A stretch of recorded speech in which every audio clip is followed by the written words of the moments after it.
আমি ফিরোজ খান আবারও আপনাদের মাঝে নিয়ে হাজির হলাম ব্ল্যাক ম্যাজিক সম্পর্কে বা ব্ল্যাক ম্যাজিক রিলেটেড একটা ভয়ঙ্কর করুণ ঘটনা নিয়ে।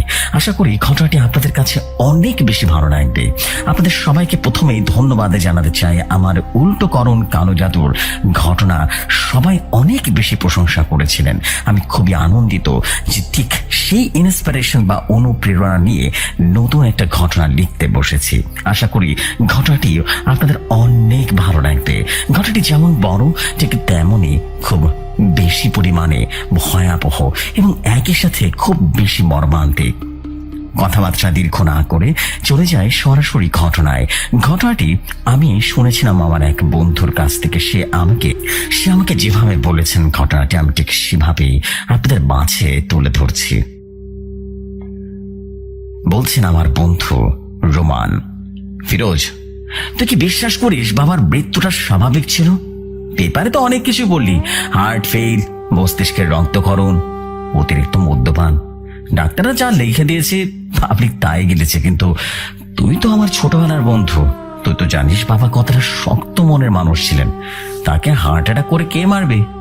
যে লোকটা নিজের মায়ের মৃত্যুর দিনও শুটিং প্যাক আপ করেনি, সে মরবে সাধারণ একটা স্ট্রোকে?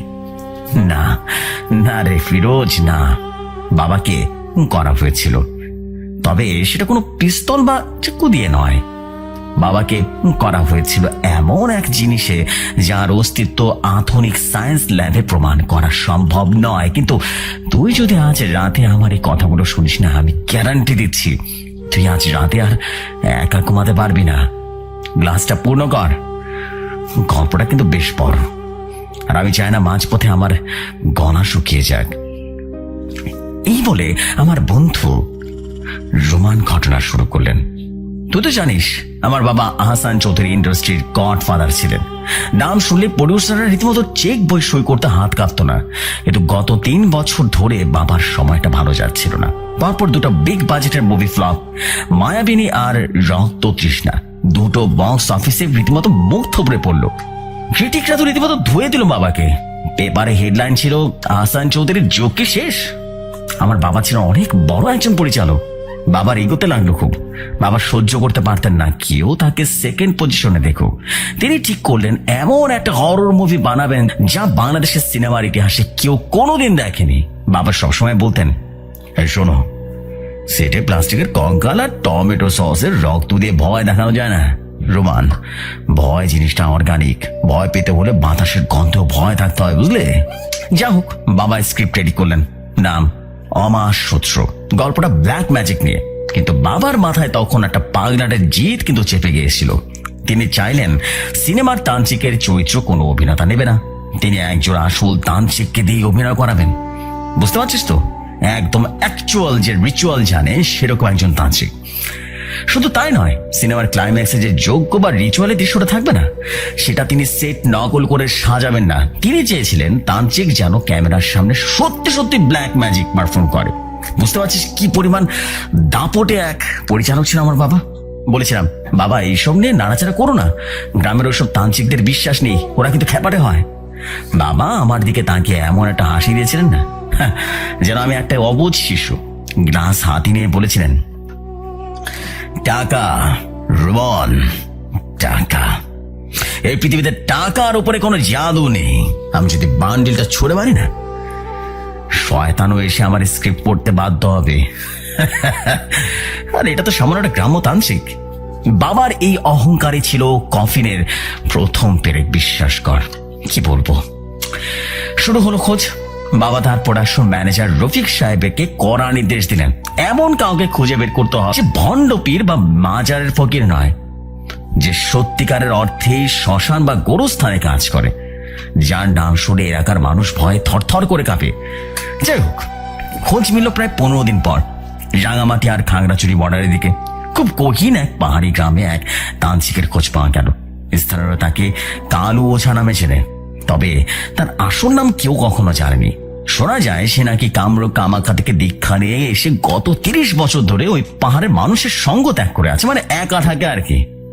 রফিক সাহেব খবর নিয়ে এসেছিলেন এই লোকটা নাকি টাকার বিনিময়ে কাজ করে না, তাকে যদি তার পছন্দের উপকরণ দেওয়া যায় তবে সে অসম্ভবকে সম্ভব করতে পারে। বাবা রাজি হলেন। আমরা টিম নিয়ে রওনা হলাম, আমি, বাবা, রফিক সাহেব আর দুজন বডিগার্ড। জায়গাটা কতটা দুর্গম ছিল তোকে বলে বোঝাতে পারবো না ফিরোজ। জিপ গাড়ি যেখানে থামলো না সেখান থেকে আরো 2 ঘন্টা পাহাড়ি পথ হেঁটে যেতে হলো। চারদিকে গহীন জঙ্গল, বড় বড় গর্জন গাছ, আকাশ ঢেকে রেখেছে সেই গাছে। দুপুর বেলাতেও মনে হচ্ছিল সন্ধ্যা নেমে এসেছে। বাতাসে একটা অদ্ভুত গন্ধ ছিল, পচা পাতার বুনো ফুলের। কিন্তু কালো ওঝার আস্তানার কাছাকাছি আসতে গন্ধটা বদলে গেল। পোড়া মাংসের গন্ধ, খুব বিভৎস কটু গন্ধ। নাকে রুমাল না দিয়ে টেকা যাচ্ছিল না, এরকম একটা অবস্থা হলো। একটা ছোট্ট টিলার উপরে তার ঘর। ঘর বলা ভুল হবে, পাহাড়ের গুহর মুখে বাঁশ আর ছন্দে তৈরি ছাল তৈরি করা আছে, একটা চাল তৈরি করা। সামনে ছড়ানো চিটানো হাড়গোড়, গরুর মাথার খুলি, ছাগলের শিং আর কিছু অদ্ভুত আকৃতির সব মাটির পুতুল। পুতুলগুলোর গায়ে লাল সিঁদুর আর কালো রং মাখানো। আমরা যখন সেখানে পৌঁছালাম, কালো ওঝা গুহার বাইরে পাথরের উপরে বসেছিল। লোকটাকে দেখে আমার বুকের ভেতরটা কেমন যেন ধক করে উঠলো। উচ্চতা খুব বেশি নয়, কিন্তু সেটা পাথরের মতো শক্ত। গায়ের রং কুচকুচে কালো, যেন অন্ধকারে একেবারে মিশে যাবে। পরনে শুধু একটা লাল নেংটি ছিল, গলায় হাড়ের মালা। কিন্তু ওগুলো প্লাস্টিকের বা পুতির নয় ফিরোজ, সত্যি করে বলছি। ওগুলো ছোট ছোট প্রাণীর কেশ যুক্ত একটা কিছু একটা হবে। তো যাই হোক, সবচেয়ে ভয়ঙ্কর ব্যাপার ছিল তার চোখ। তার বাম চোখটা ছিল সম্পূর্ণ সাদা, পাথরের মতো, আর ডান চোখটা ঝলঝল করছিল হিংস্র পশুর মতো। সে আমার দিকে তাকালো না। নিজের বনি একটা মরা মুরগির নাড়ি ভুড়ি নিয়ে নাড়াচাড়া করতে লাগলো। বাবার সামনে এগিয়ে গেলেন। বাবার স্বভাব ছিল একটু অন্যরকম। যেখানেই যেতেন নিজের গলার আওয়াজ দিয়ে রীতিমতো ডমিনেট করার চেষ্টা করতেন। তবে কালো ওঝা, বাবা জিজ্ঞেস করলেন। লোকটা মুরগির নাড়ি ভুড়ি ছেড়ে ফেললো, তারপর ধীরে ধীরে মুখ তুলে তাকালো। তার মুখে কোনো ভাব নেই, বুঝলি, শুধু টান চোখটা বাবার উপরে স্থির হলো।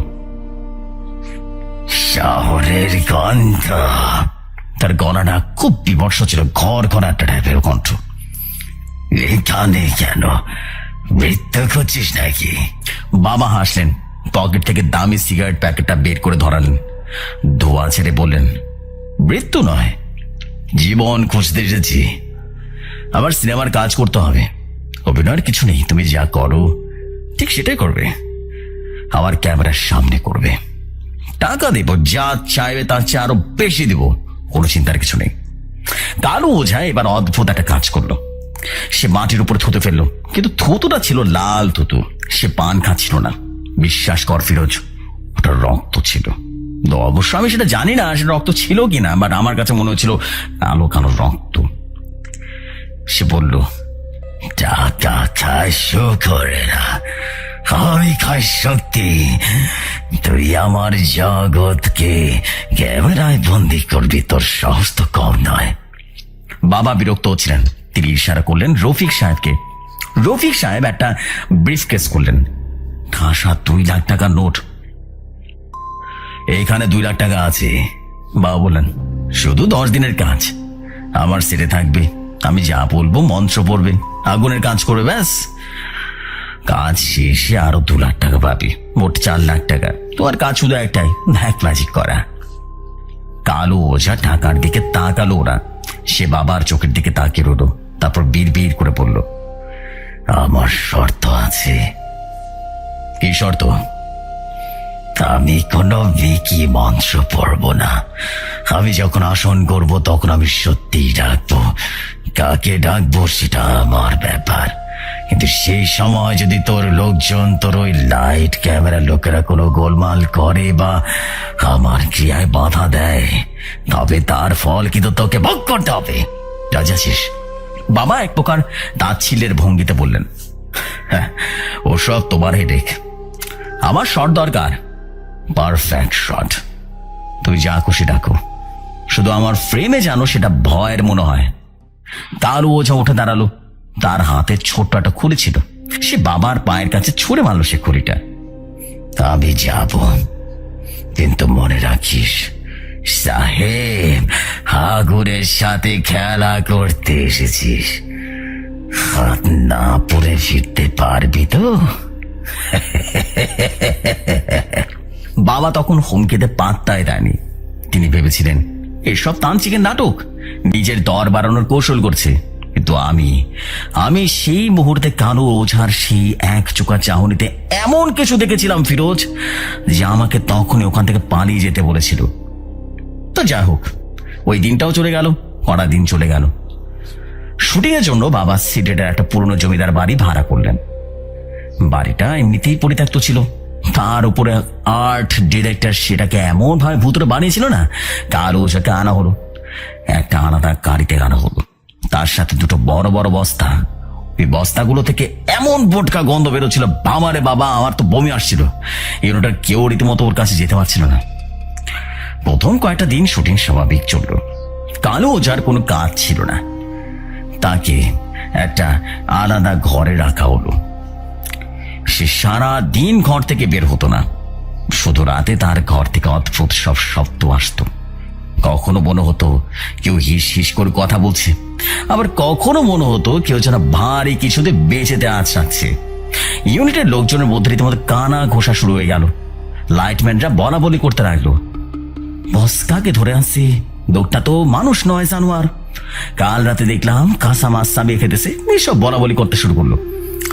বাবা এসব কানে তুললেন না, তিনি ব্যস্ত ছিলেন তার মাস্টার পিস তৈরিতে। সপ্তম দিনেই সে দৃশ্যটা শুটিং ছিল। স্ক্রিপ্ট অনুযায়ী তান্ত্রিক একটা অপশক্তিতে বাগে আনার জন্য রক্তবন্ধন যজ্ঞ করবে। সেট রেডি, চারিদিকে ধূপের ধোঁয়া, লাল আলো আসছে। মাঝখানে একটা বড় অগ্নিকুণ্ড। কালো ওঝা সেটে ঢুকলো, তার পরনে সে লাল নেংটি, সারা গায়ে ছাই মাখা, চুলগুলো কেমন যেন জট পাকানো খোলা ছিল, বুঝলি। বাবা বেগা ফোনে বললেন, ক্যামেরা রোলিং, 3, 2, 1, 0, 0, 0, 0 অ্যান্ড অ্যাকশন। কালো ওঝা আগুনের সামনে বসলো, তার সামনে তার সেই বস্তাগুলো। সে বস্তা থেকে বের করলো বড়া কাক, কিছু শিকড় বাকড় আর বাটির হাড়ি। হাড়িটা খুলতে দাও দাও করে আগুন জ্বলে উঠলো, যদিও সেখানে কোনো দেশলাই জানানো হয়নি। ক্যামেরা রোল করছে, বাবা মনিটরে চোখ রেখে উত্তেজিত হয়ে উঠলেন। Fantastic, beautiful. কালো ওঝা মন্ত্র পড়া শুরু করলো। ফিরোজ, বিশ্বাস কর, সে মন্ত্র আমি আগে কখনো শুনিনি। ওটা সংস্কৃত ছিল না, আরবিও ছিল না, কেমন যেন ছিল, বুঝলি। ওটা এমন এক ভাষা যা শুনলে মনে হয় গলার ভেতর থেকে কি যেন খামচিত মেরে ধরছে। শব্দগুলো ছিল খুব কর্কশ, প্রাচীন একটা শব্দ। হঠাৎ করেই সেটের বাতাস ভারী হয়ে গেল। সত্যি বলছি, এটা কোনো স্পেশাল এফেক্ট ছিল না। ঘরের তাপমাত্রাটা হুট করে কমে গেল, লাইটগুলো ধপ ধপ ধপ ধপ করে নিভে আবারও জ্বলে উঠলো। কালো ওঝা চিৎকার করে উঠলো,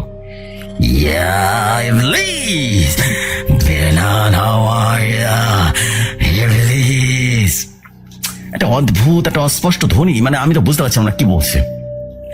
সে আগুনের মধ্যে একটা জীবন্ত কালো বিড়াল ছুড়ে দিল। বিড়ালটা আর তোনাদ করে উঠলো, বুঝলি, আর সাথে সাথে আগুনের শিখা নীল হয়ে উঠল। ইউনিটের সবাই রীতিমতো ভয় পিছিয়ে গেল, কিন্তু বাবা গাঁট করলেন না। তিনি পঞ্চমুগ্ধের মতো তাকিয়ে তাকিয়ে ব্ল্যাক ম্যাজিক রিচুয়াল দেখছিলেন। কিন্তু সমস্যাটা শুরু হলো ঠিক তখনই। কালো ওঝা হঠাৎ চোখ উল্টো করে ফেলল, তার শরীর হঠাৎ করে বেঁকে যেতে লাগলো। সে বাবার দিকে আঙ্গুল তুলে কিছু একটা বলতে যাচ্ছিল, কিন্তু ঠিক সেই মুহূর্তে বাবার চিৎকার করে উঠলেন, কাট কাট, পারফেক্ট হয়েছে, আর লাগবে না, আর লাগবে না। কালো ওঝা কিন্তু থামলো না। সে তখনও থরথর করে কাঁপছে, তার চোখ দিয়ে রীতিমতো জল পড়ছে। সে বিড়বিড় করছে, এখন থামানো যাবে না, ও আসছে, ও আসছে, দরজা খোলা রাখা যাবে না, খোলা রাখা যাবে না। বাবা রেগে গেলেন, তিনি উঠে গিয়ে কালো ওঝার কাঁধ ধরে ঝাঁ করে দিলেন। তোমাকে হামকে বলছি না, কানে কি কথা যায় না? আমার ফুটেজ হয়ে গেছে, এখন এসব নাটক বন্ধ করো। কালো ওঝা বাবার হাতটা ঝাটকা দিয়ে সরিয়ে দিলেন। তার গলায় তখন আর মানুষের স্বর নেই, সে গর্জন করে উঠল, বোকা মানব, তুই বাজপথে ডাক থামিয়েছিস। যাকে ডেকেছি সে এখন ক্ষুধা মেটাবে তার রক্তে তোর। বাবা এই অপমানের রীতিমতো জ্বলে উঠলেন। সবার সামনে একজন নোংরা তান্ত্রিক তাকে ধমক দিচ্ছে। বাবার ইগোতে জাল লাগলো, একেবারে বিভৎস ভাবে ঘা লাগলো। তিনি ঠাস করে একটা চড় মারলেন কালু ওঝার গালে। বুঝতে পারছিস ফিরোজ কোন অবস্থা কোন দিকে যাচ্ছে? শোন এরপর কি হলো। এই চরের পর পুরো সেট রীতিমতো স্তব্ধ হয়ে গেল, পিন পতন নীরবতা। বাবা চিৎকার করে বললেন, ছোট লোক, তোকে টাকা দিয়ে কিনে এনেছি, তুই আমাকে থমকাস? তোর সব ভেলকিবাজি গ্রামের বোরখদের জন্য দেখাবে, একদম পারফেক্ট আছে। আবার এই সেটে আমি ভগবান। রফিক, হ্যাঁ রফিক, এই জানোয়ারটাকে ঘাড় ধরে ধাক্কা দিয়ে বের করে দে। আরে বাকি 2 লাখ টাকা আর পাবে না। ও আমার ইনস্ট্রাকশন ফলো করেনি, বাজপদে ওভার অ্যাক্টিং করেছেন। ওকে বের করে দে, বের করে দে। কালু ওঝা গালে হাত দিল না, সে কোনো রাগও দেখালো না। সে শুধু স্থির দৃষ্টিতে বাবার দিকে তাকিয়ে রইল। তারপর শান্ত গলায় বলল, টাকা দিবি না? না, 1 পয়সাও না। যা দিয়েছি ওটাই বেশি। এখন বেরো, বেরো আমার সেট থেকে। বাবা যেন হুঙ্কারের সুরে কথা বলে বলেন। কালু ওঝা হাসলো। সে হাসিতে ছিল কান্নাচ্য ভয়ঙ্কর। সে ধীরে ধীরে তার জিনিসপত্র গুছিয়ে নিল।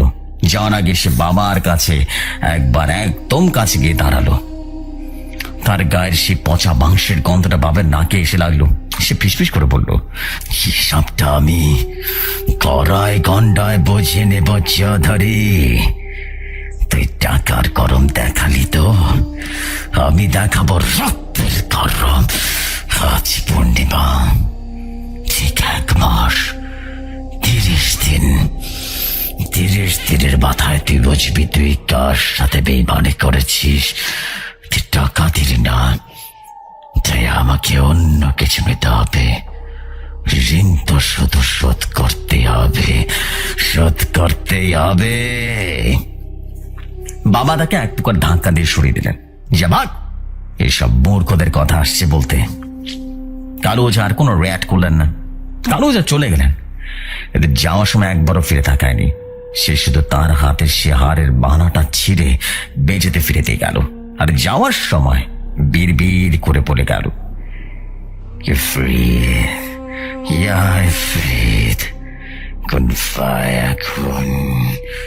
রক্ত চাই, রক্ত চাই, গতি রক্ত। আমরা তখনও বুঝতে পারিনি কি বলে গেল এরা।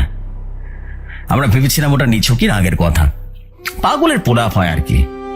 কিন্তু ওটা পোলাপ ছিল না ফিরোজ, ওটা পোলাপ ছিল না, ওটা ছিল একটা ডেথ ওয়ারেন্ট।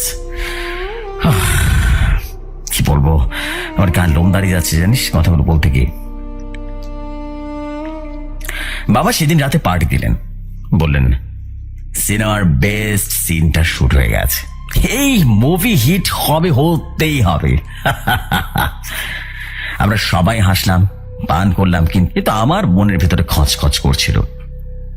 কালু ওঝার ফিরে যাওয়া ওই হাড়ের বানাটার দিকে তাকিয়ে আমার মন হচ্ছিল ওগুলো যেন এক একটা ছোট ছোট দাঁত, যা আমাদের ছিঁড়ে খাওয়ার জন্য অপেক্ষা করছে। আর ঠিক 3 দিন পর আসল ঘটনা শুরু হলো। এতটুকু বলেই আমার বন্ধু রোমান কেমন যেন ছলছল করে উঠল। বলল, বন্ধু একটু পানিটা দে, আপনার কেমন জানি লাগছে বুঝলি। আমি তাকে পানি দিলাম। রোমান ঢকঢক করে পানির গ্লাসটা পুরোটাই শেষ করে দিল এবং এরপর বলতে শুরু করলো, শোন তাহলে, সেদিন ছিল বৃহস্পতিবার। বাবা ঢাকায় ফিরে এসেছেন, ইনস্টিটিউটে এডিটিং প্যানেলে বসে আছেন। হঠাৎ বাবার ফোন এলো। বাড়ি থেকে মা ফোন করেছেন। মা কাঁদছিলেন। মা ফোনে বলছিলেন, সোমান, তোর বাবার ফোন তো ধরছে না, তুই তাড়াতাড়ি বাসায় আয়। আমি বললাম, কি হয়েছে মা? তোর ছোট বোন রিমিকেও তো পাওয়া যাচ্ছে না। আমার 8 বছরের বোন রিমি। স্কুলের সামনে থেকে ড্রাইভার তাকে পিক করার কথা ছিল, কিন্তু ড্রাইভার বলছে রিমি স্কুলেই ছিল না। স্কুল কর্তৃপক্ষ বলছে রিমি টিফিনের সময় গেটের বাইরে ফেরিওয়ালার সাথে কথা বলছিল। তারপর থেকে আর নেই। আমার রক্তহীন হয়ে গেল। তো যাই হোক, রিমির সাথে কথা বলেছিল ফেরিওয়ালা। সিসিটিভি ভিডিও চেক করে দেখা গেল একটা লোক, যার পরনে ছেঁড়া ময়লা কাপড়, মাথায় গামছা বাঁধা, সে রিমিকে একটা লাল রঙের ললিপপ বা পুতুল জাতীয় কিছু একটা দিচ্ছে। লোকটার মুখ দেখা যাচ্ছিল না, কিন্তু তার হাঁটার ভঙ্গিটা আর খড়ে হাঁটার সেই ভঙ্গিটা বলে দিচ্ছিল ওটা আর কেউ নয়, ওটা ছিল কালো ওঝা। এতটুকু বলেই আবারও থেমে গেল রোমান। এরপর কিছুক্ষণ চুপ করে থেকে ভাবুকে এক দৃষ্টিতে আমার দিকে তাকালো আর বলল, আচ্ছা ফিরোজ, তুই কি কখনো জ্যান্ত মানুষের শরীরে পচন ধরার গন্ধ পেয়েছিস? আমি পেয়েছি। বাবার মৃত্যুর আগে শেষ কয়টা দিন তার শরীর থেকে সেই গন্ধটা আসতো জানিস, কিন্তু সেই গন্ধে পৌঁছানোর আগে আমাকে পার হতে হয়েছে এক নারকীয় রাত, যে রাতে আমি আমার আদরের বোন রিমিকে হারিয়েছিলাম জানিস। যাক, মূল ঘটনায় আসি। রিমি নিখোঁজ হওয়ার খবরটা পাওয়ার পর বাবার রিয়াকশন ছিল দেখার মতো। বাবা প্রথমেই বিশ্বাস করতে চাননি। তিনি পুলিশ কমিশনারকে ফোন করে চিৎকার করে বলছিলেন, আমার মেয়েকে কিডন্যাপ করার সাহস কার হলো? নিশ্চয় কোনো প্রডিউসার বা রাইভাল ডিরেক্টরের কাজ এটা। টাকা চায়? কত টাকা চায়? আমি ব্যাংক চেক দিব। কিন্তু বাবা তো জানতেন না কিডন্যাপ টাকার জন্য নয়, এটা ছিল রক্তের ঋণ শোধ করার। বিকেল গড়িয়ে সন্ধ্যা নামলো। পুলিশ সিসিটিভি ফুটেজ ট্র্যাক করে কালো রঙের সেই মাইক্রোবাসের স্কুলের পেছনে গড়ে দিয়ে বেরিয়ে গেছে। গাড়িটার নাম্বার প্লেট ভুয়া, কিন্তু রাস্তার বিভিন্ন ক্যামেরা ফুটেজে জোড়া লাগিয়ে পুলিশ একটা লোকেশন ট্র্যাক করলো। গাড়ি ঢাকার বাইরে পূর্বাঞ্চলের দিকে 300 ফিট রাস্তা পার হয়ে কাঞ্চন ব্রিজের দিকে চলে গেছে। ওদিকটায় তখন কোনো জনবসতি ছিল না বললেই চলে, শুধু কাশবন, বালি আর পরিত্যক্ত কিছু ইটের ভাটা। রাত তখন 10টা। আমরা লোকেশন কনফার্ম হলাম। কাঞ্চন ব্রিজের নিচে শীতলক্ষা নদীর পার ঘেঁষে অনেকটা পুরনো পরিত্যক্ত নীলকুঠি বা ব্রিটিশ আমলের কোনো ভাঙা দালান আছে। স্থানীয়রা ওদিকে যায় না। গাড়িটা ওখানেই দেখা গেছে শেষবার। বাবা পুলিশ ফোর্সের জন্য অপেক্ষা করতে চাইলেন না, তার লাইসেন্স করা রিভলভার পকেটে নিলেন। আমিও সাথে গেলাম। আমাদের সাথে ছিল বাবার বিশ্বস্ত বডিগার্ড রাশেদ আর ড্রাইভার। পুলিশ পেছনে পেছনে আসছিল। আমরা যখন ওই ভাঙা দালানটার কাছে পৌঁছলাম না, তখন আকাশ থেকে বৃষ্টি নামলো। আজকের মতো বৃষ্টি হচ্ছে বুঝলি, কিন্তু সেই বৃষ্টির ফোঁটাগুলো যেন গায়ে সূচের মতো বিচ্ছিল। গাড়ি থেকে নেমে আমরা টর্চ জ্বালালাম। চারদিকে ঘুটঘুটে অন্ধকার, নদী বাতাসের শোষ শব্দ আর ব্যাঙের ডাক ছাড়া আর কিছু শোনা যাচ্ছে না। কিন্তু একটু সামনে এগুতে একটা শব্দ কানে এলো। ঢোল বা মাদল নয়, কোনো ধাতব পাতের উপরে বাড়ি দেওয়ার শব্দ। ঠং ঠং ঠং ঠং করে নির্দিষ্ট একটা লয় শব্দটা হচ্ছে, আর তার সাথে মানুষের গলার আওয়াজ। কিন্তু সেটা স্বাভাবিক মানুষের গলার আওয়াজ নয়, মনে হচ্ছিল কেউ গলার নলি কেটে দিয়েছে আর সেই কাটা গলা দিয়ে চিৎকার করার চেষ্টা করছে। বাবা পাগলের মতো দৌড় শুরু করলেন, রিমি রিমি। আমরা দালানটার ভেতরে ঢুকলাম। ছাদ ধসে পড়েছে অনেক আগে, শুধু দেওয়ালগুলো দাঁড়িয়ে আছে। আর সেই দেয়াল ঘেরা বিশাল হল রুমটার ঠিক মাঝখানে যা দেখলাম না, তা দেখার পর আমার মনে হলো কেউ যদি থাকতো তবে তিনি নিজের চোখ উপড়ে ফেলতেন। মেঝের মাঝখানে একটা বিশাল চক্র আঁকা। চকের দাগ নয়, ওটা ছিল তাজা রক্তের।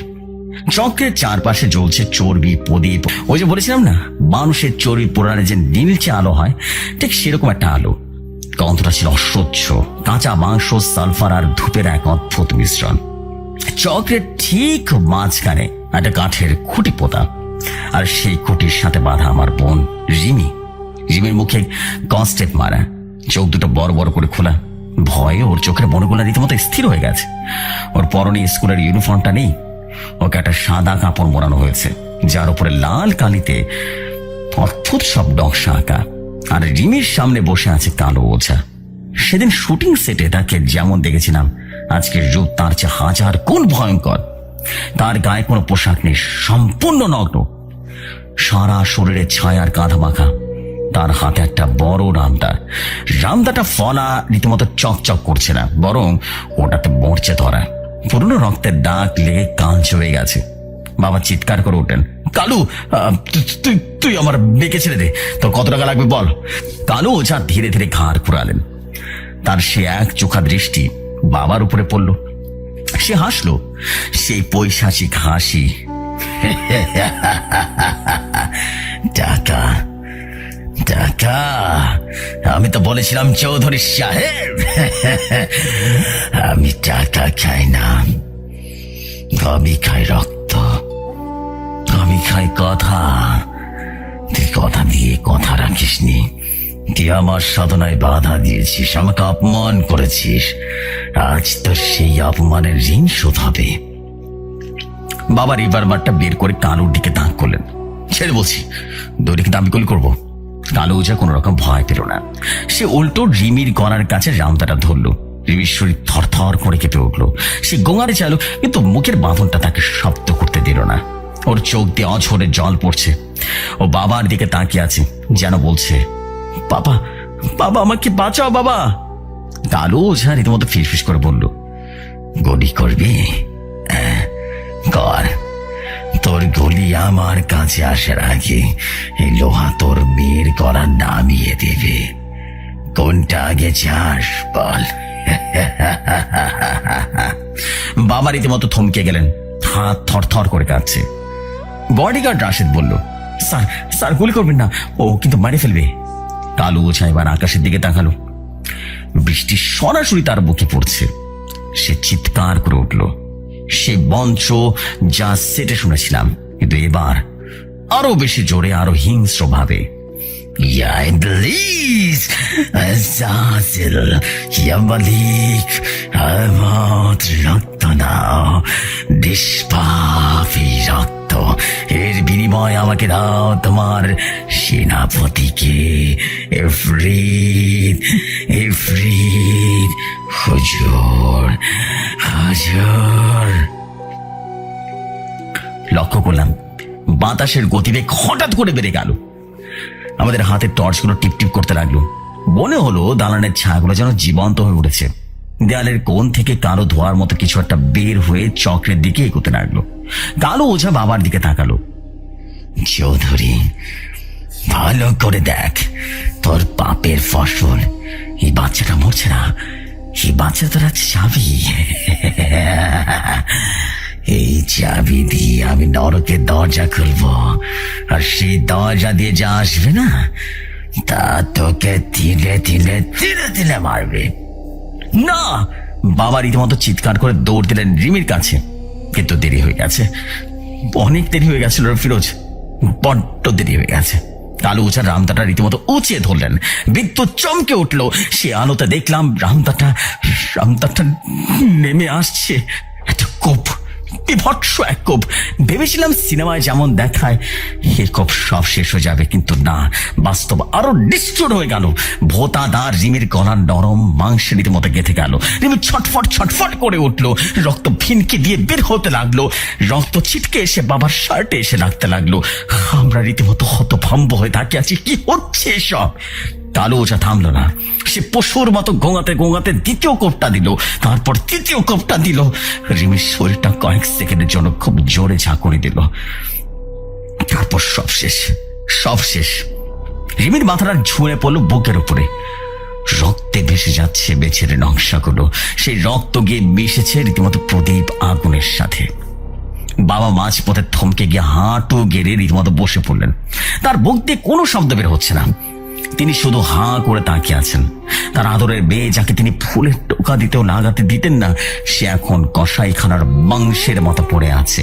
আমি দৌড়ে গিয়ে রীতিমতো কালু ওঝাকে একটা লাথি মারলাম। সে ছিটকে পড়লো, কিন্তু সে হাসতে লাগলো। তার সারা গায়ে রিমির গরম রক্ত। সেই রক্তের স্বাদ নিচ্ছে জিভ দিয়ে। সে চিৎকার করে বলল, হয়ে গেছে, কাজ শেষ, কবুল হয়েছে। ওই দেখ, ওই দেখ, সে আসছে। সে আঙ্গুল তুলে দেখালো রিমির লাশের উপরে জমে থাকা ধোঁয়াটার দিকে। আমরা তাকালাম। বিশ্বাস কর ফিরোজ, আমি যা দেখেছি তা কোনো হ্যালুসিনেশন হতে পারে না বন্ধু, হতে পারে না। রিমির শরীর থেকে বের হওয়ার রক্তগুলো মেঝেতে ফাটলতে নিচে গড়িয়ে পড়ার কথা, কিন্তু সেটা পড়ছিল না।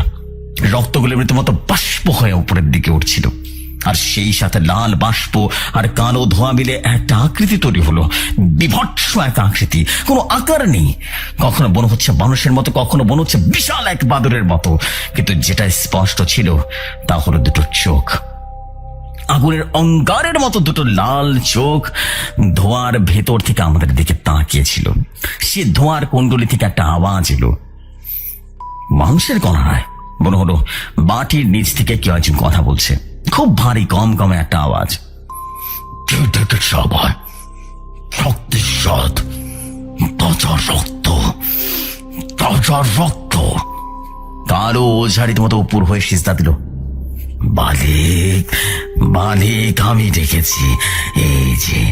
এই যে ওপার, এবার আপনার কাজ করুন। এই যে লোকটা হাসান চৌধুরী, এর উপর আমি মরণ বান মারলাম। আপনার শক্তি দিয়ে একে শেষ করে দিন, শেষ করে দিন। সে ছায়ারূপে ইফরিত বাবার দিকে তাকালো। বাবা তখনও রিমির লাশের দিকে তাকিয়ে আছেন। বাবার কোনো হোশই নেই কি হচ্ছে। ধোঁয়াটা হঠাৎ তীরের মতো সোজা হয়ে বাবার দিকে ধেয়ে এলো। আমি চিৎকার করে বাবাকে সরাতে চাইলাম, কিন্তু পারলাম না। ধোঁয়াটা বাবার বুকের ভেতরে সোজা পিঠ দিয়ে বেরিয়ে গেল। বাবা এক তীব্র আর্তনাদ করে ছিটকে পড়লেন পাথরের মেঝেতে। মনে হলো কেউ যেন বাবার বুকটা হাতুড়ি দিয়ে পিটিয়ে রীতিমতো গুড়িয়ে দিয়েছে। বাবা বুকটা চেপে ধরে কাঁদতে শুরু করলেন। ঠিক সেই মুহূর্তে সাইরেনের শব্দে শোনা গেল। পুলিশ চলে এলো। কালো ওঝা পুলিশের সাইরেন শুনে হঠাৎ দাঁড়ালো।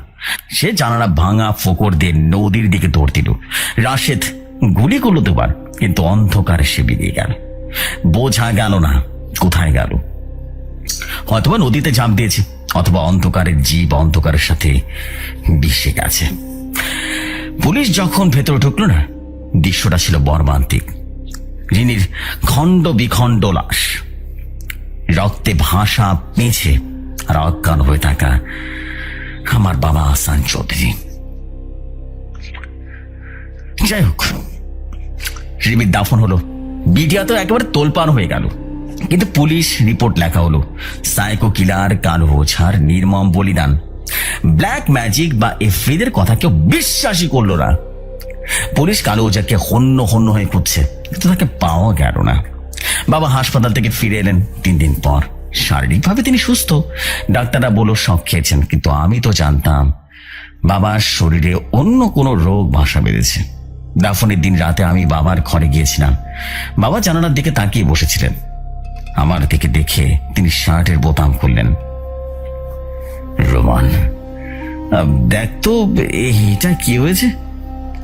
বাবার বুকের ঠিক মাঝখানে যেখানে হাড় থাকে না, সেখানে চামড়ার উপর একটা কালো দাগ দেখলাম। একটা পোড়া দাগের মতো, কিন্তু দাগটা স্থির নয়।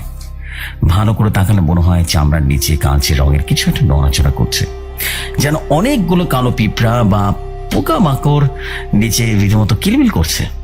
বাবা ফিসফিস করে বললেন, ব্যথা নেই বুঝলি, তো খুব ঠান্ডা। মনে হচ্ছে আমার বুকের ভেতরে একটা টুকরো বরফ ঢুকিয়ে দেওয়া হয়েছে বুঝলি। আর কেমন যেন লাগছে, কি যেন একটা শুনতে পাচ্ছি মনে হচ্ছে। আমি বললাম, কি শুনতে পাচ্ছ বাবা? কালোর কথা। ও কানের কাছে ফিসফিস করছে, বলছে আর 27 দিন, আর 26 দিন, কি কি যেন বলছে। সেই রাত থেকে শুরু হলো আসল বিভীষিকা। বাবার শরীর পচতে শুরু করলো না, কিন্তু বাবার মন এবং বাস্তবতা ভেঙে পড়তে শুরু করলো। বাবার মৃত্যুটা কোনো সাধারণ মৃত্যু ছিল না ফিরোজ। ইফরিত কোনো মানুষকে হার্ট অ্যাটাক দিয়ে মারে না। ইফরিত মানুষকে মারে তার সবচেয়ে ভয়ের রূপ ধরে। সে মানুষকে এমন এক জগতের বাসিন্দা বানিয়ে দেয় যেখানে ঘুম আর জাগরণের কোনো পার্থক্য থাকে না। আমি জানি তোর কথাগুলো বুঝতে একটু হয়তো বা অসুবিধা হচ্ছে, শুধু থাক পুরো ঘটনাটা, শেষের দিকে ঠিকই বুঝতে পারবে আমি কি বললাম কেবল। তো যাই হোক, এই যে তোর গ্লাস কিন্তু খালি হয়ে গেছে, আর একটু নে। কারণ এর পরে আমি তোকে যা শোনাবো না, বাবার সেই 30 দিনের নরক যন্ত্রণার কথা, কিভাবে একজন প্রতাপশালী ফিল্ম ডিরেক্টর ধীরে ধীরে রক্ত মাংস পচে গলে জীবন্ত এক দাসে পরিণত হলেন, আর কিভাবে আমাদের এই আলিশান বাড়িটা হয়ে উঠলো একটা প্রেতপুরী, সব জানাবো। জানিস বাবা 4th দিন বাথরুমে আয়নার সামনে দাঁড়িয়ে নিজের একটা দাঁত নিজে প্লাস্তে রীতিমতো তুলে ফেলেছিলেন। কেন জানিস? তিনি বলেছিলেন তার দাঁতের ভেতরে নাকি রিমি তাকে ডাকছে। পাগল হয়ে গেছিলেন বাবা। এতটুকু বলেই রীতিমতো রোমান থেমে গেল আর বলল, এই ফিরোজ, এই মোমবাতিটা আলোয় তুই আমার ছায়াটা দেখতে পাচ্ছিস তো নাকি? স্বাভাবিক ছায়া, তাই না? আমি তখন বললাম, হ্যাঁ স্বাভাবিক তো। রোমান আবারও বলল, কিন্তু বাবার শেষ কয়টা দিন তার ছায়া তার শরীরের সাথে নড়তো না, জানিস? বিশ্বাস করবি কিনা জানি না, কিন্তু আমরা দেখেছি, বা বলতে পারিস আমি দেখেছি। বাবা হয়তোবা ডান দিকে কাত হয়ে শুয়ে আছেন, কিন্তু দেওয়ালের ছায়াটা সোজা হয়ে বসে আছে, যেন বাবার শরীরটা বাবার নিয়ন্ত্রণে থাকলেও তার অস্তিত্বের একটা অংশ অন্য কারো দখলে চলে গিয়েছিল। যাক, মূল ঘটনায় আসে, খুব মনোযোগ দিয়ে শুনবে এখান থেকে। রিমির মৃত্যুর প্রথম সপ্তাহ কেটে গেল একটা অদ্ভুত ঘোরের মধ্যে। পুলিশ তদন্ত করছে, কালো ওঝাকে হন্য হন্য করছে, কিন্তু বাবা যেন পাথর হয়ে গেলেন। তিনি কাঁদলেন না, রাগও করলেন না, তিনি শুধু নিজের বেডরুমে নিজেই বন্দি করে ফেললেন নিজেকে। সমস্যাটা শুরু হলো পঞ্চম দিন রাতে। আমি বাবার ঘরের পাশ দিয়ে যাচ্ছিলাম, ভেতর থেকে খসখস একটা শব্দ আসছিল, মনে হচ্ছিল কেউ শক্ত একটা ব্রাশ দিয়ে ফ্লোরটা ঘষছে। আমি দরজাটা সামান্য ফাঁক করলাম। বাবা আয়নার সামনে দাঁড়িয়েছিলেন, তার পরনে শুধু একটা লুঙ্গি, গায়ের জামাটা খোলা। তিনি বাথরুমের স্ক্রাবার, যেটা টাইলস পরিষ্কার করে, সেটা দিয়ে নিজের বুকের উপরে ঘষছিলেন। জোরে জোরে ঘষছিলেন, খুব জোরে জোরে, বুকের চামড়া রক্ত বের করে দিচ্ছিলেন জানিস। কিন্তু তিনি থামছেন না, তার চোখ দুটো রীতিমতো রক্ত জমা ফুলের মতো লাল। তিনি ফিস ফিস করে বলছিলেন, নোংরা, খুব নোংরা, নোংরা, ওর ভেতরে ঢুকেছে, পরিষ্কার করতে হবে। পাগল হয়ে গেল। আমি দৌড়ে গিয়ে বাবার হাতটা ধরলাম, ওর বললাম, বাবা কি করছো এসব? বাবা আমার দিকে তাকালেন। ফিরোজ, বিশ্বাস কর, সেই চাউনি আমি কোনো দিন ভুলবো না। বাবার চোখে বাবার সত্তা ছিল না, মনে হলো অন্য কেউ বাবার চোখের লেন্সের ভেতর দিয়ে আমার দিকে তাকিয়ে আছে এক দৃষ্টিতে। তিনি বললেন, রোমান, আমার বুকের ভেতরটা তাকা, দেখ ওরা কেমন যেন কিলমিল করছে রে। আমি তার বুকের দিকে তাকালাম। সেই কালো দাগটা, যেটা রিমির দাফনের দিন ছোট্ট একটা কয়েনের মতো ছিল, সেটা এখন বেশ ছড়িয়ে গেছে। বাবার পুরো বুক জুড়ে মাকড়সার জালের মতো কালো শিরা উপশিরা ভেসে উঠেছে।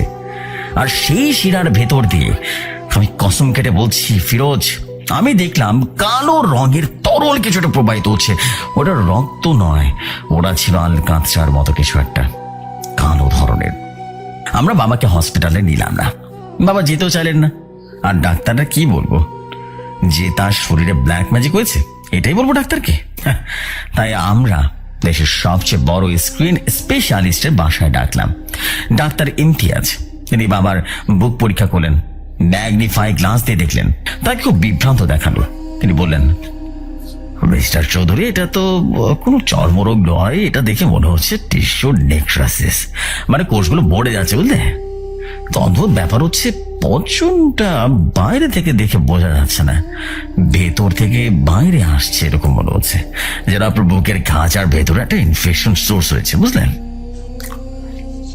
ডাক্তার ওষুধ দিলেন, কড়া অ্যান্টিবায়োটিক, পেইন কিলার, কিন্তু কোনো ওষুধে কোনো কাজ হলো না। হিফ্রিদের বিষ কি আর ফার্মেসির ওষুধে কমে? 10ম দিনের মাথায় বাবার খাবারের অভ্যাস করতে গেল। বাবা, যিনি তেল চর্বি ছাড়া খাবার খেতেন না, তিনি খাবার ছোঁয়াই বন্ধ করে দিলেন। মা জোর করে স্যুপ আর জুস খাওয়াতে গেলে তিনি রীতিমতো প্লেট ছড়ে ফেলে দিতেন আর বলতেন, খুব গরম, খুব গরম। বাবা রীতিমতো চিৎকার করতেন আর বলতেন, আমাকে ঠান্ডা কিছু দাও না, আমার বুকটা তো পুড়ে যাচ্ছে। সেদিন রাতে এক ভয়ঙ্কর কাণ্ড ঘটল। কিছু তখন কেউ ছিল না, রাত তখন তা কটা হবে, 2টো। আমি পানি খেতে নিচে নেমেছি। আগে বলে রাখি, আমাদের বাড়িটা কিন্তু ডুপ্লেক্স বাড়ি, বুঝলি। তো যাই হোক, ফ্রিজ খোলার শব্দ পেলাম, ভাবলাম বা হয়তো বা কিছু নিচ্ছেন।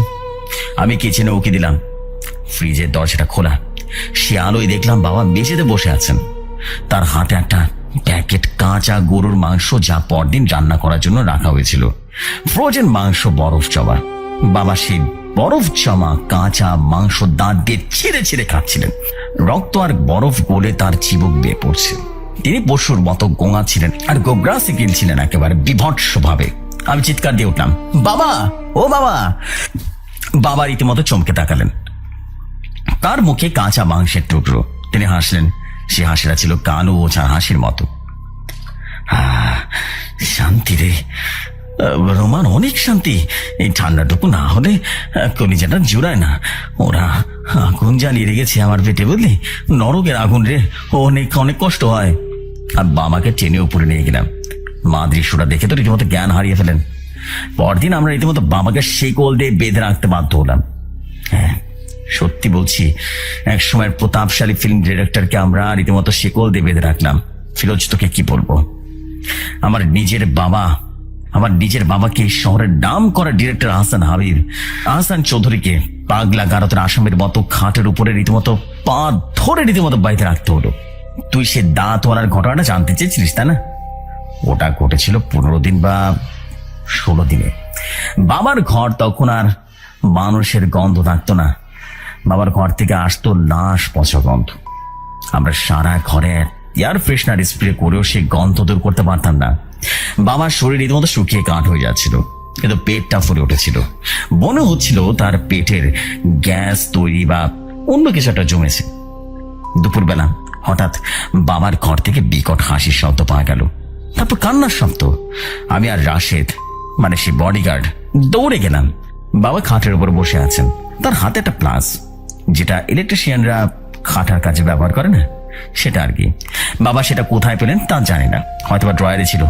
বাবার মুখের রক্ত ভেসে যাচ্ছে, বিছানার চাদর রীতিমতো ছিটকে পড়া রক্ত, আর তার কোলের উপরে পড়ে আছে 3টা দাঁত, শেকড় সহ উপড়ে ফেলা দাঁত। আমি রীতিমতো শিউরে উঠলাম। বাবা কেন? বাবা রক্তাক্ত মারি বের করে হাসলেন, তার কথাও জড়িয়ে যাচ্ছিল। সে বললেন, রমান, রিমি ডাকছে। রিমি আমার দাঁতের গোড়ায় লুকিয়েছিল। ও বলছিল, বাবা এখানে খুব চাপ, আমাকে বের করো। তা ওদের বের করে দিলাম রে। দেখ দেখ, রিমি এখন মুক্ত হয়ে গেছে। তিনি একটা রক্তাক্ত দাঁত তুলে আমাকে বাড়িয়ে দিলেন আর বললেন, নে তোর বোনকে নে, ও কথা বলতে চায় তোর সাথে। বুঝতে পারলাম বাবা পাগল হয়ে গেছে। আমি রীতিমতো এরকম বিভৎস দৃশ্য দেখে বই করে দিলাম। রাশেদও সহ্য করতে পারলো না, ঘর থেকে বেরিয়ে গেল। আমি বুঝতে পারলাম বাবা আর আমাদের বাঁচে নেই। ইফরিতি জিন তার মস্তিষ্ক দখল করে পুরোপুরি শেষ করে দিচ্ছে। সে বাবাকে নিজের শরীর নিজেই ধ্বংস করাচ্ছে। একে বলে মরণ বান। ধীরে ধীরে মৃত্যু আসার আগে মৃত্যু যন্ত্রণা ভোগ করা। এবার আসি তোর 20তম দিনের কথা। 20তম দিন থেকে আমি আর রাতে ঘুমাতে পারতাম না। বাবার ঘরের বাইরে চেয়ার পেতে বসে থাকতাম, কারণ আমি জানতাম রাত বাড়লে সে আসবে। ইফরিত, আমি তাকে নিজে চোখে দেখতে পারতাম না, কিন্তু অনুভব করতাম রাত 3টার দিকে করিডোরের বাতাস ভারী হয়ে যেত। একটা পোড়া গন্ধ, সে কালো ওঝার গায়ের গন্ধ পুরো দোতলায় রীতিমতো ছড়িয়ে পড়তো। আর তারপর শুরু হতো বাবার আর্তনাদ। আর্তনাদটা কোনো ব্যথার আর্তনাদ ছিল না, ওরা ছিল ভয়ের, চরম লেভেলের ভয়ের। ছেড়ে দে, ছেড়ে দে, দোহাই নাকি, আমার বুকের উপর থেকে দাম, আমি নিঃশ্বাস নিতে পারছি না, আবার হাড় ভেঙে যাচ্ছে। এভাবে রীতিমতো বাবা রীতিমতো চিৎকার করতেন আর আর্তনাদ করতেন। একদিন সাহস করে দরজাটা খুলে ভেতরে ঢুকলাম। টর্চের আলো ফেললাম বাবার খাটে। যা দেখলাম তা বিজ্ঞান দিয়ে ব্যাখ্যা করা সম্ভব নয়। বাবা চিত হয়ে শুয়ে আছেন, তার হাত পা ছটফট করছে, কিন্তু তিনি উঠতে পারছিলেন না। মনে হচ্ছে অদৃশ্য কোনো ভারী বস্তু তার বুকের উপরে চেপে বসে আছে। সবচেয়ে ভয়াবহ ছিল বিছানার তোষকটা। বাবার পাশে ঠিক তার বুকের উপরে তোষকটা এমন ভাবে ডেবে গেছিল যেন সেখানে কেউ বসে আছে। একটা মানুষের ওজনের চাপে তোষক যেমন ডেবে যায় ঠিক তেমন, কিন্তু সেখানে কেউই ছিল না। আমি চিৎকার করে বলছিলাম, কে কে ওখানে? বাবা ঘুমাতে ঘুমাতে বলছিলেন, রোমান দেখ না, ও আমার মুখের কাছে ভোকেরে বসে আছে। ওর মুখটা লালা ঝরছে, আগুনের লালা। ও আমাকে চিবিয়ে খাচ্ছে না, ও আমাকে শুষে দিচ্ছে রে। রোমান, আমার আয়ু তো শেষ হয়ে যাচ্ছে রে, আমার শেষ করে দিতেছে। হঠাৎ বাবার গলার স্বর বদলে গেল। সেই ভারী কমকমে আওয়াজ যেটা কাঞ্চন ব্রিজের নিচে শুনেছিলাম, সেটা বাবার গলা দিয়ে বের হলো। বাবা আমার দিকে তাকিয়ে বললেন, বর মাত্র 10 দিন রমন, আর মাত্র 10 দিন। তোর বাবার বাক্সগুলো বেশ সুস্বাদু, কিন্তু আত্মাটা বড়ই নোংরা। জ্ঞান হারিয়েছিলাম কিনা মনে নেই। যখন হুঁশ এলো তখন ভোর হয়ে গেছে। বাবা ঘুমোচ্ছেন বা অজ্ঞান হয়ে আছেন। কি হয়েছিল আমি ঠিক বলতে পারবো না। তো যাই হোক, তার বুকের লাল বাকুলটা আর নেই, সেখানে দগদগে ঘা, আর সেই ঘার ভেতরে পোকা কিলবিল করছে। সত্যি পোকা, বিশ্বাস কর ফিরোজ, ম্যাগট পোকা। জ্যান্ত শরীরে পচন ধরলে যা হয় না, সেরকম ম্যাগট পোকা ঘুরঘুর করছে। কি বলবো, আসলে এখান থেকে বলতে খুব কষ্ট হয়।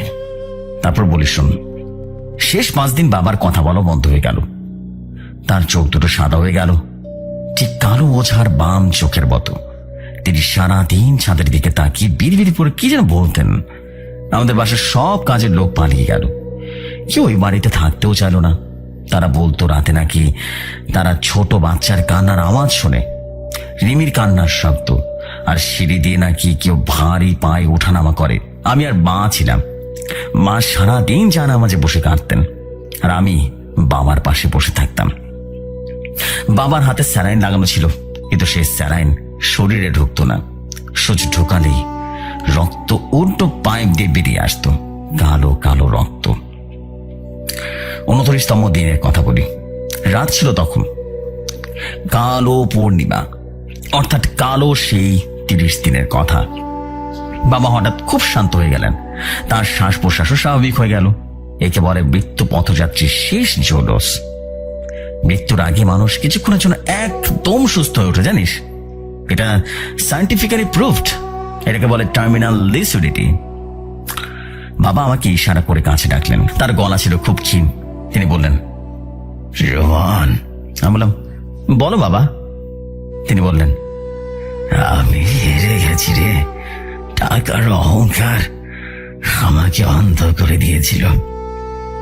আমি ভাবতাম আমি ডিরেক্টর, আমি সবাইকে নাচাবো, কিন্তু আমি তো বুঝিনি এই মহাবিশ্বে এমন কিছু আছে যার স্ক্রিপ্ট আমরা লিখতে পারি না রে। যার স্ক্রিপ্ট আমরা লিখতে পারি না। বাবার চোখ দিয়ে রীতিমতো অনর্গল জল পড়তে লাগলো। তিনি বললেন, কালু যা ঠিকই বলেছিল। আগুনের সাথে খেলতে গিয়েছিলাম, হাত শুধু পড়লো না, পুরো শরীরটাই ছাই হয়ে গেল রে। আবার রিমি, আমার মাটাকে ওরা ক্ষমা করবে কি? শেষ করে দিল। আমি বাবার হাতটা ধরলাম। বাবার হাতটা বরফের মতো ঠান্ডা ফিরোজ, কিন্তু হাতের তালুটা খসখসে, যেন চামড়া উঠে গিয়ে শুধু হাড় বেরিয়ে আসছে। আমি বললাম, বাবা, কাল সকাল হলে আমরা তোমাকে দেশের বাইরে নিয়ে যাব, সিঙ্গাপুর বা ব্যাংকক। টিকিট কাটা আছে, তুমি চিন্তা করো না। বাবা করুণ ভাবে হাসলেন আর বললেন, কাল সকাল আমি দেখবো না রে রোমন। কাল 30 দিন, কাল আমার শেষ দিন। আমি বুঝতে পারছি ও আসছে। আমি শুনতে পাচ্ছি ওর পায়ের আওয়াজ। ও এবার একা আসছে না রে, পুরো ফৌজ নিয়ে আসছে। কথাটা বলেই বাবা থেমে গেলেন, আর পুরোটা সময় চুপ করে থাকলেন, একটা কথা আর বললেন না। রাত 12টা বাজলো।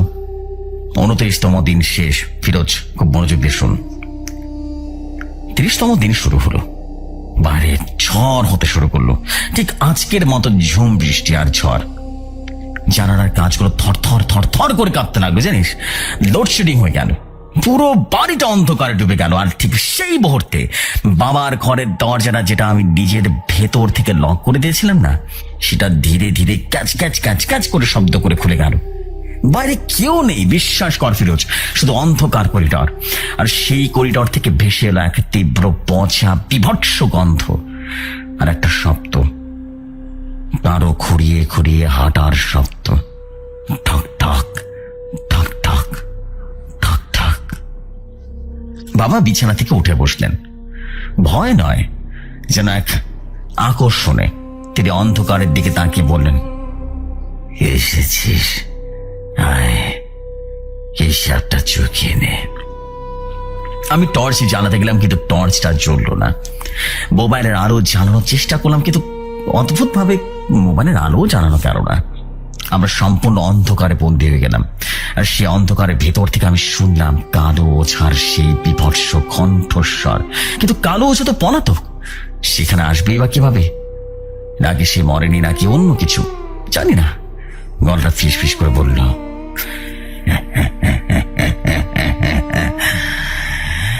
শুটিং ব্যাক আপ চৌধুরী সাহেব, ডিরেক্টর সাহেব, এবার দৃশ্য শেষ।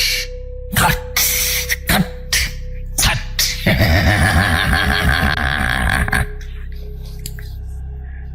অন্ধকার, ডিরেক্ট জমাট বাঁধা অন্ধকার। সে অন্ধকারে আমার বাবা ঘরের পরিবেশটা যেন পাল্টে গেল। মনে হলো আমরা আর ধানমন্ডির সে ডুপ্লেক্স বাড়িতে নেই, আমরা চলে গেছি মাটির নিচে কোনো এক প্রাচীন গুহায়। বাতাসের চাপ এতটাই বেড়ে গেল যে আমাদের কানের পর্দা রীতিমতো ফেটে যাওয়ার উপক্রম হলো। আমি বাবার খাটের বেঞ্চিতে বসে পড়লাম। ওঠার কোনো শক্তি ছিল না। আমার শরীরটা অবশ হয়ে আসছিল, যেন অদৃশ্য হাজার সাপ আমাকে পেঁচিয়ে ধরে রেখেছে। আমি শুধু চোখ ঘুরিয়ে বাবাকে দেখতে পাচ্ছিলাম। বাবা খাটের উপরে সোজা হয়ে বসেছিলেন। তার চোখ দুটো অন্ধকারে জ্বলছিল, তবে মানুষের চোখের মতো নয়। অন্ধকারে বিড়ালের চোখ যেমন জ্বলে না, ঠিক তেমন সবুজাভ সেই দুটি। সেই ফিসফিসানির শব্দটা, কালো ওঝার সেই গলা এবার ঘরের চারপাশ থেকে একসাথে প্রতিধ্বনিত হতে লাগলো। কোন স্পিকার সাউন্ড সারাউন্ডিং করে যেমনটা হয় না, ঠিক তেমনই। লাইটস শব্দটা হওয়ার সাথে সাথে এক অবিশ্বাস্য ঘটনা ঘটল। ঘরের সিলিং বা দেওয়াল থেকে নয়, বাবার শরীরের ভেতর থেকে একটা নীলচে আলো বেরিয়ে এলো। মনে হলো তার চামড়ার নিচে 1000 ভোল্টের বাল্ব জ্বলে উঠল। তার পাঁজর হাড়গুলো আর শির দ্বারা ওই সব আলোয় পরিষ্কার ভাবে দেখা যাচ্ছিল, জানিস, এক্সরে প্লেটের মতো করে। ক্যামেরা। আমার চোখের সামনে বাবার খাটের বসাইটা নিজে নিজে রীতিমতো ছিঁড়ে টুকরো টুকরো হয়ে গেল। জানালার কাজগুলো শব্দ না করে গুঁড়ো গুঁড়ো হয়ে বেঁচেতে ছড়ে গেল। মনে হলো অদৃশ্য কোনো ক্যামেরা ফোকাস করছে বাবার উপরে। বাবা যন্ত্রণায় কুঁকড়ে উঠলেন। তার মুখে অমানবিক এক চিৎকার বেরিয়ে আসলো। অ্যাকশন। এই শব্দটা শোনার পর বাবার খাট থেকে শূন্যে ভেসে উঠলেন, বিশ্বাস কর, সত্যি বলছি ফিরোজ। হ্যাঁ ফিরোজ, কোনো দড়ি নেই, কোনো সাপোর্ট নেই। বাবা বিছানা থেকে অন্তত 3 ফুট উপরে উঠে রীতিমতো ভাসতে শুরু করলেন। তার হাত পা ছড়িয়ে আছে ক্রুশবৃদ্ধ যিশুর মতো করে। হঠাৎ করে করমর করে এক আওয়াজ হলো। শুকনো কাঠ ভাঙলে যেমন শব্দ হয় না, বাবার ডান হাতের কোনোটা উল্টো দিকে ঘুরতে লাগলো। বাবা চিৎকার করতে চাইলেন, তার মুখ দিয়ে কোনো শব্দ বের হলো না। মনে হলো কেউ তার গলা টিপে ধরেছে। এরপর বাঁ হাত সেটাও খট করে শব্দ করে ভেঙে চোরের রীতিমতো মুছড়ে গেল। দৃশ্যটা আমি আর সহ্য করতে পারছিলাম না। আমি চোখ বন্ধ করার ক্ষমতা আমার ছিল না। অদৃশ্য সেই পরিচালক বাবাকে তার মৃত্যু নৃত্যের বহরা দিচ্ছিল। বাবা শূন্যে ভাসমান অবস্থায় ছটফট করছিলেন। তার শরীর দুমড়ে মুচড়ে যাচ্ছিল। মনে হচ্ছিল কোন অদক্ষ কারিগর একটা মাটির পুতুলকে জোরে জোরে আকার দেওয়ার চেষ্টা করছে। হঠাৎ ঘরের কোণ থেকে সে কালো ধোঁয়াটা এফরিত জিন আবারও দেখা দিল। এবার আর ধোঁয়া নয়, এবার সে একটা অবয়ব নিয়েছে। আকৃতিটা মানুষের মতো, কিন্তু তার উচ্চতা অন্তত 8 ফুট হবে। মাথাটা ছাদের সিলিং ছুঁয়ে আছে।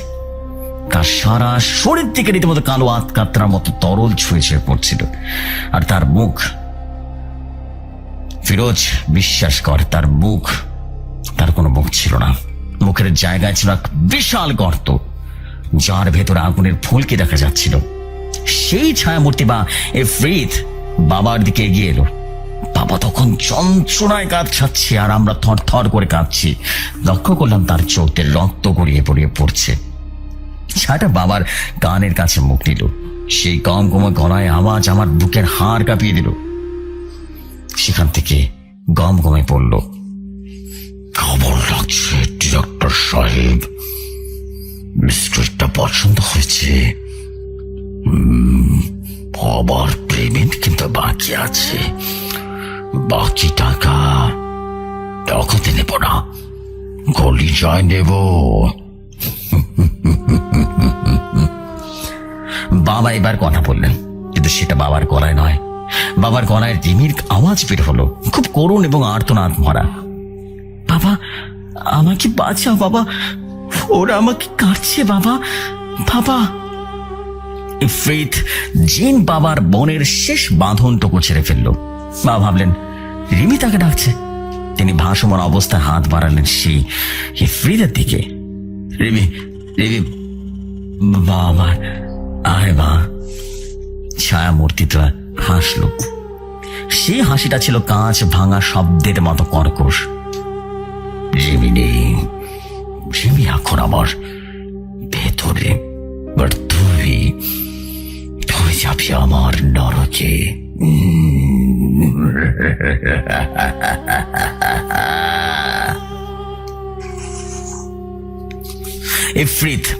ইফরিত জিন তার কালো লম্বা নখগুলো রীতিমতো বাড়িয়ে দিল।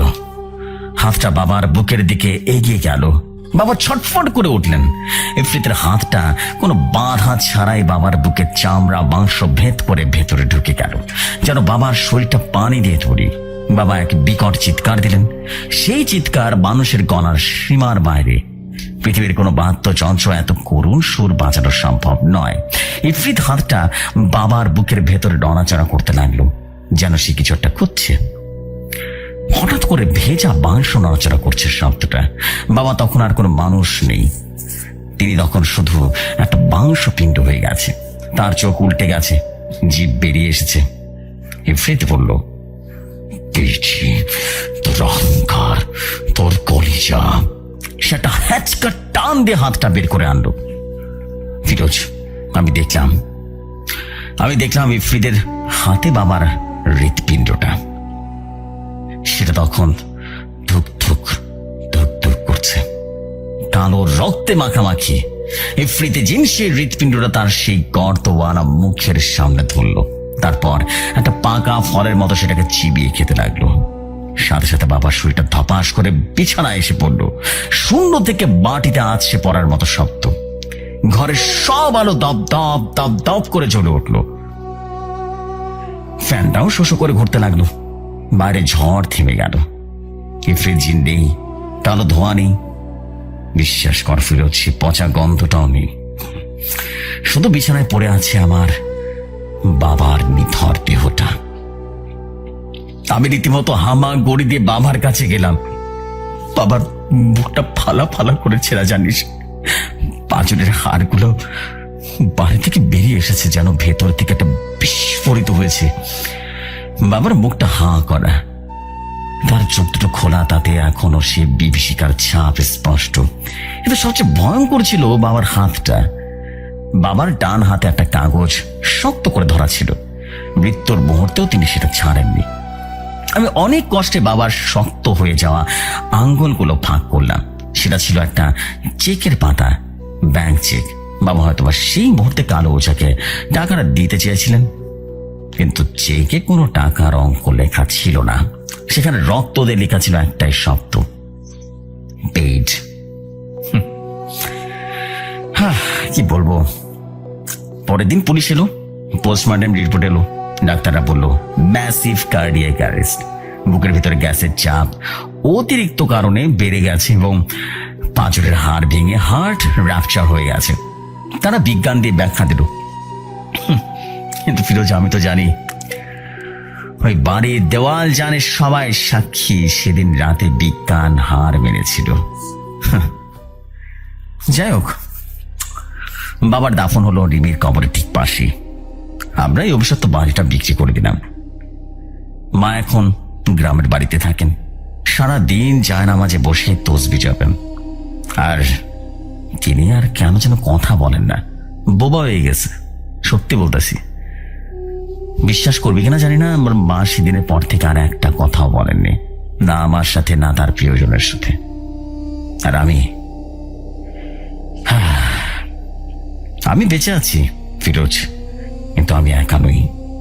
মাঝে মাঝে গভীর রাতে যখন আমি একা থাকি না, আমি আমার কাঁধের ওপর একটা ভারী নিঃশ্বাস অনুভব করি, ঠিক বাবার মতো করে।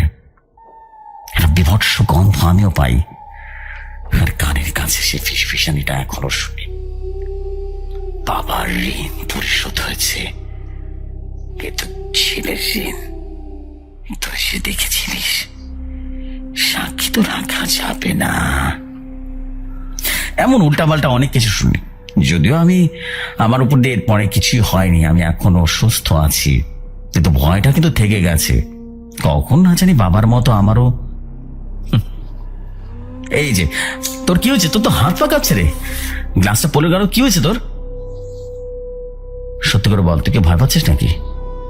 আরে ভয় পাস না, সত্য ঘটনা সবারই অনেক বেশি ভয়ঙ্কর লাগে, কিন্তু বিশ্বাস কর, এই ধরনের ঘটনা আমার মনে হয় না তুই কোনোদিন আগে শুনেছিস। রিল্যাক্স, আশা করি তোর কিছু হবে না। নে চা খা। এই বলে আমার বন্ধু রুমন আমাকে এক কাপ চা দিল। আমি চাটা খেয়ে বললাম, বন্ধু, আমার কলিজাটা কাঁপছে দোস্ত, আমি মনে হয় আজকে রাতে ঘুমাতে পারবো না রে, আমার নিজের গায়ে লোম দাঁড়িয়ে যাচ্ছে বন্ধু। রুমন তখন বলল, চিন্তা করিস না, আজকে রাতে আমার সাথে থাকবি, কিছু হলে আমি তো আছি। যা ফ্রেশ হয়ে নে, গোসল করে আয়, একসাথে ঘুমিয়ে পড়বো। এই বলে বন্ধু তার কথা শেষ করলো। সো প্রাণ প্রিয় বন্ধুরা, কেমন লাগলো আজকের এই ঘটনাটি? যেভাবে লেখা আছে সেভাবেই পড়ছি। চৈত্রের তপ্ত দুপুর, বাতাসের হালকা গায়ে বিচ্ছে তীরের মতো করে গ্রামের শেষ সীমানায় বড় অস্ত গাছের নিচে বসে ঝিমাচ্ছিলেন জোহরা বেবি। কুচকালো চামড়া, ঘোলাটে এক জোড়া চোখ আর কঠোর কত গাল বিলিয়ে তাকে দেখতে কেমন যেন জ্যান্ত মানুষের চেয়ে কঙ্কালের মতোই বেশি লাগে। গ্রামের মানুষ তাকে নজর ডাইনি বলে ডাকে। লোকমুখে শোনা যায় তার চোখের দৃষ্টিতে বিষ আছে। তিনি যদি কোনো দিকে এক দৃষ্টিতে তাকিয়ে থাকেন কিংবা কারো ভালো কিছু দেখে প্রশংসা করেন, তবে তার কপালে শনির দশা শুরু হয়ে যায়। সেদিন বিকেলে গ্রামের মাতব্বরেরা ছোট নাতি শায়ন খেলছিল উঠোনে বসে। ধবধবে ফর্সা ছেলেটার গোলগাল চেহারা দেখলে যে কারোরই মায়া লাগে।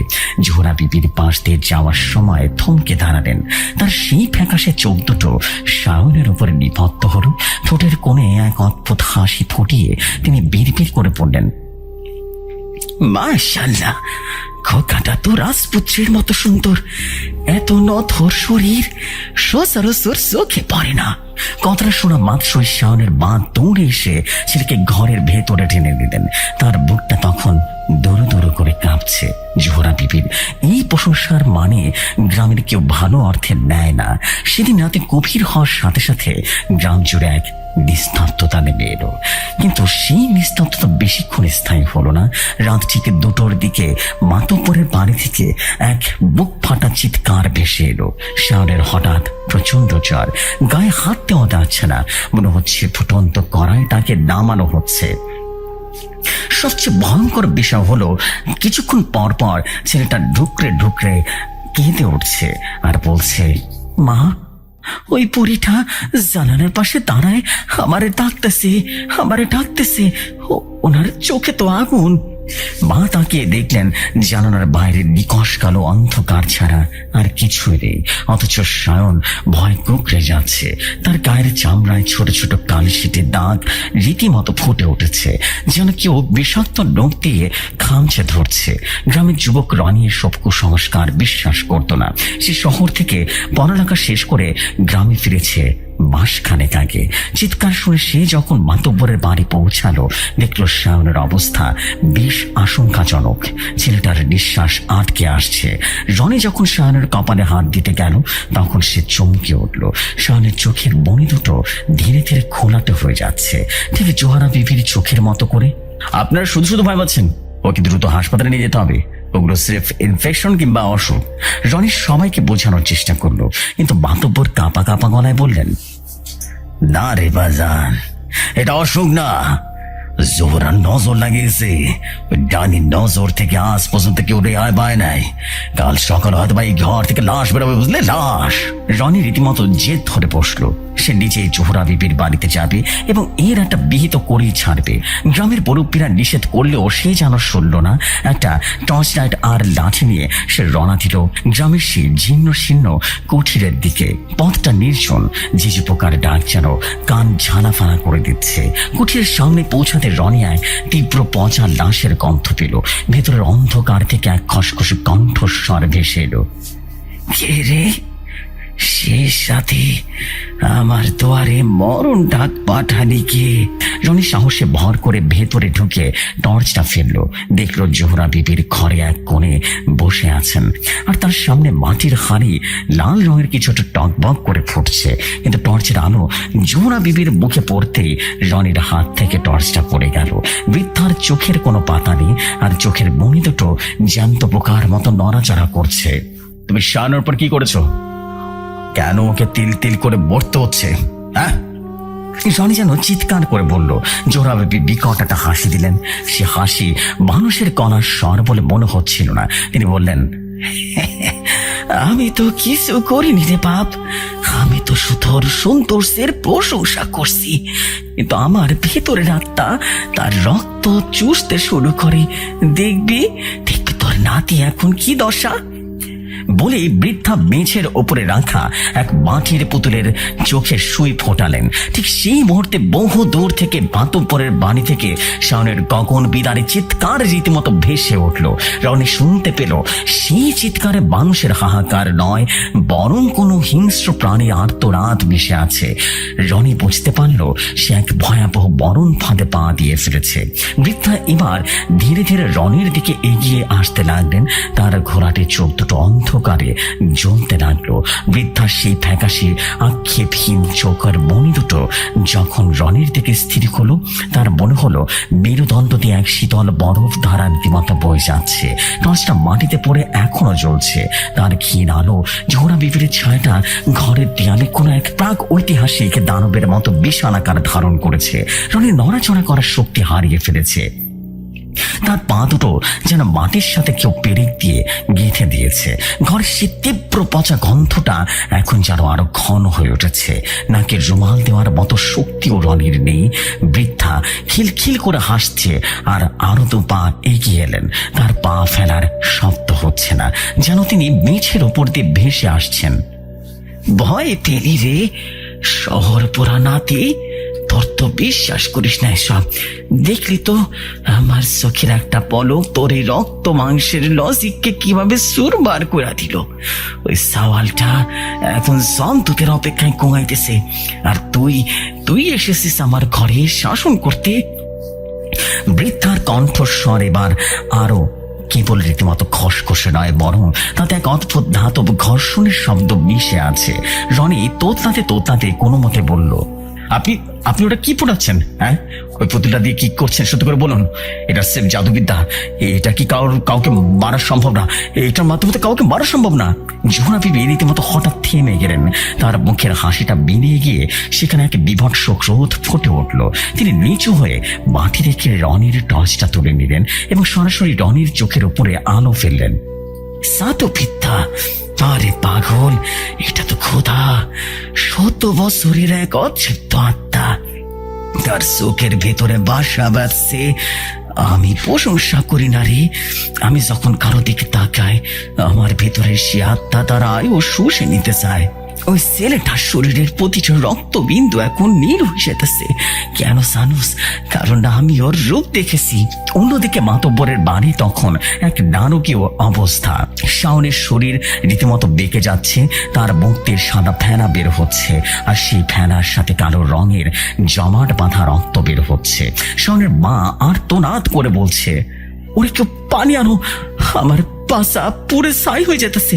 কিন্তু শাওনের গায়ে পানি ছোঁয়াতে থেকে রীতিমতো বাষ্প বের হতে শুরু করলো, যেন তপ্ত কোনো লোহার পিণ্ডে পানি ঢালা হয়েছে। গ্রামের ডাক্তার কাশিম সাহেব শাওনের পালস দেখার চেষ্টা করলেন, কিন্তু হাত দিয়ে তিনি ছিটকে সরে এলেন। এর শরীর তো মানুষের মতো না, চামড়ার নিচে কি যেন নড়াচড়া করছে। সবাই আতঙ্কিত হয়ে দেখলো শাওনের ফর্সা পেটের চামড়ার নিচ দিয়ে লম্বা কোনো কিছু, হয়তোবা কোনো পোকা বা অদৃশ্য কোনো শিরা দ্রুত বেগে এক পাশ থেকে অন্য পাশে চলে গেল।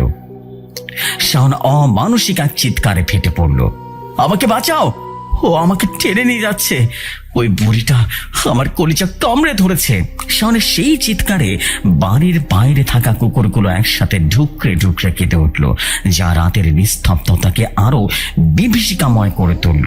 জোহরা বিবির কুঠির রনি এবার দেখতে পেল হাড়ের ভেতরে টকবক করে ফুটছে ঘন কালচে রঙের কোনো কালো তরল, আর সেই তরলের উপরে ভাসছে শাওনের জামার একটা ছেঁড়া টুকরো।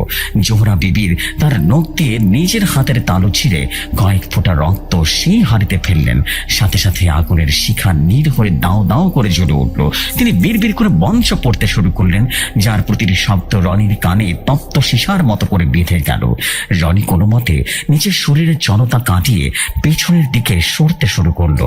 তার মনে হলো এখনই এখান থেকে না পালালে তার নিজের জীবনও বিপন্ন হয়ে যাবে। কিন্তু দরজার কাছে পৌঁছাতে সে দেখলো দরজাটা অদৃশ্য কোনো শক্তি দিয়ে বাইরে থেকে বন্ধ করে দেওয়া হয়েছে। সেই দরজায় ধাক্কা দিয়ে চিৎকার করতে লাগলো, বাঁচাও, কেউ আছো, দরজাটা খোলো। বৃদ্ধা পেছন থেকে অট্ট হাসিতে মেতে উঠলেন আর বললেন, পালাবি কোথায়? নজর যখন পড়ছে তখন তোকে অন্ধকারেই থাকতে হইব। তুই তো অনেক সাহসী হইতে চাইছিলি, তবে দেখ সাহসের পরিণাম। তিনি ওই পুতুলের গলায় একটা কালো সুতো পেঁচাতে শুরু করলেন। হঠাৎ রনি লক্ষ্য করলো বৃদ্ধার ঘরের কোণে একটা পুরনো কাঠের আলমারির আধা খোলা অবস্থায় আছে। সেখানে অনেকগুলো কাচের জার।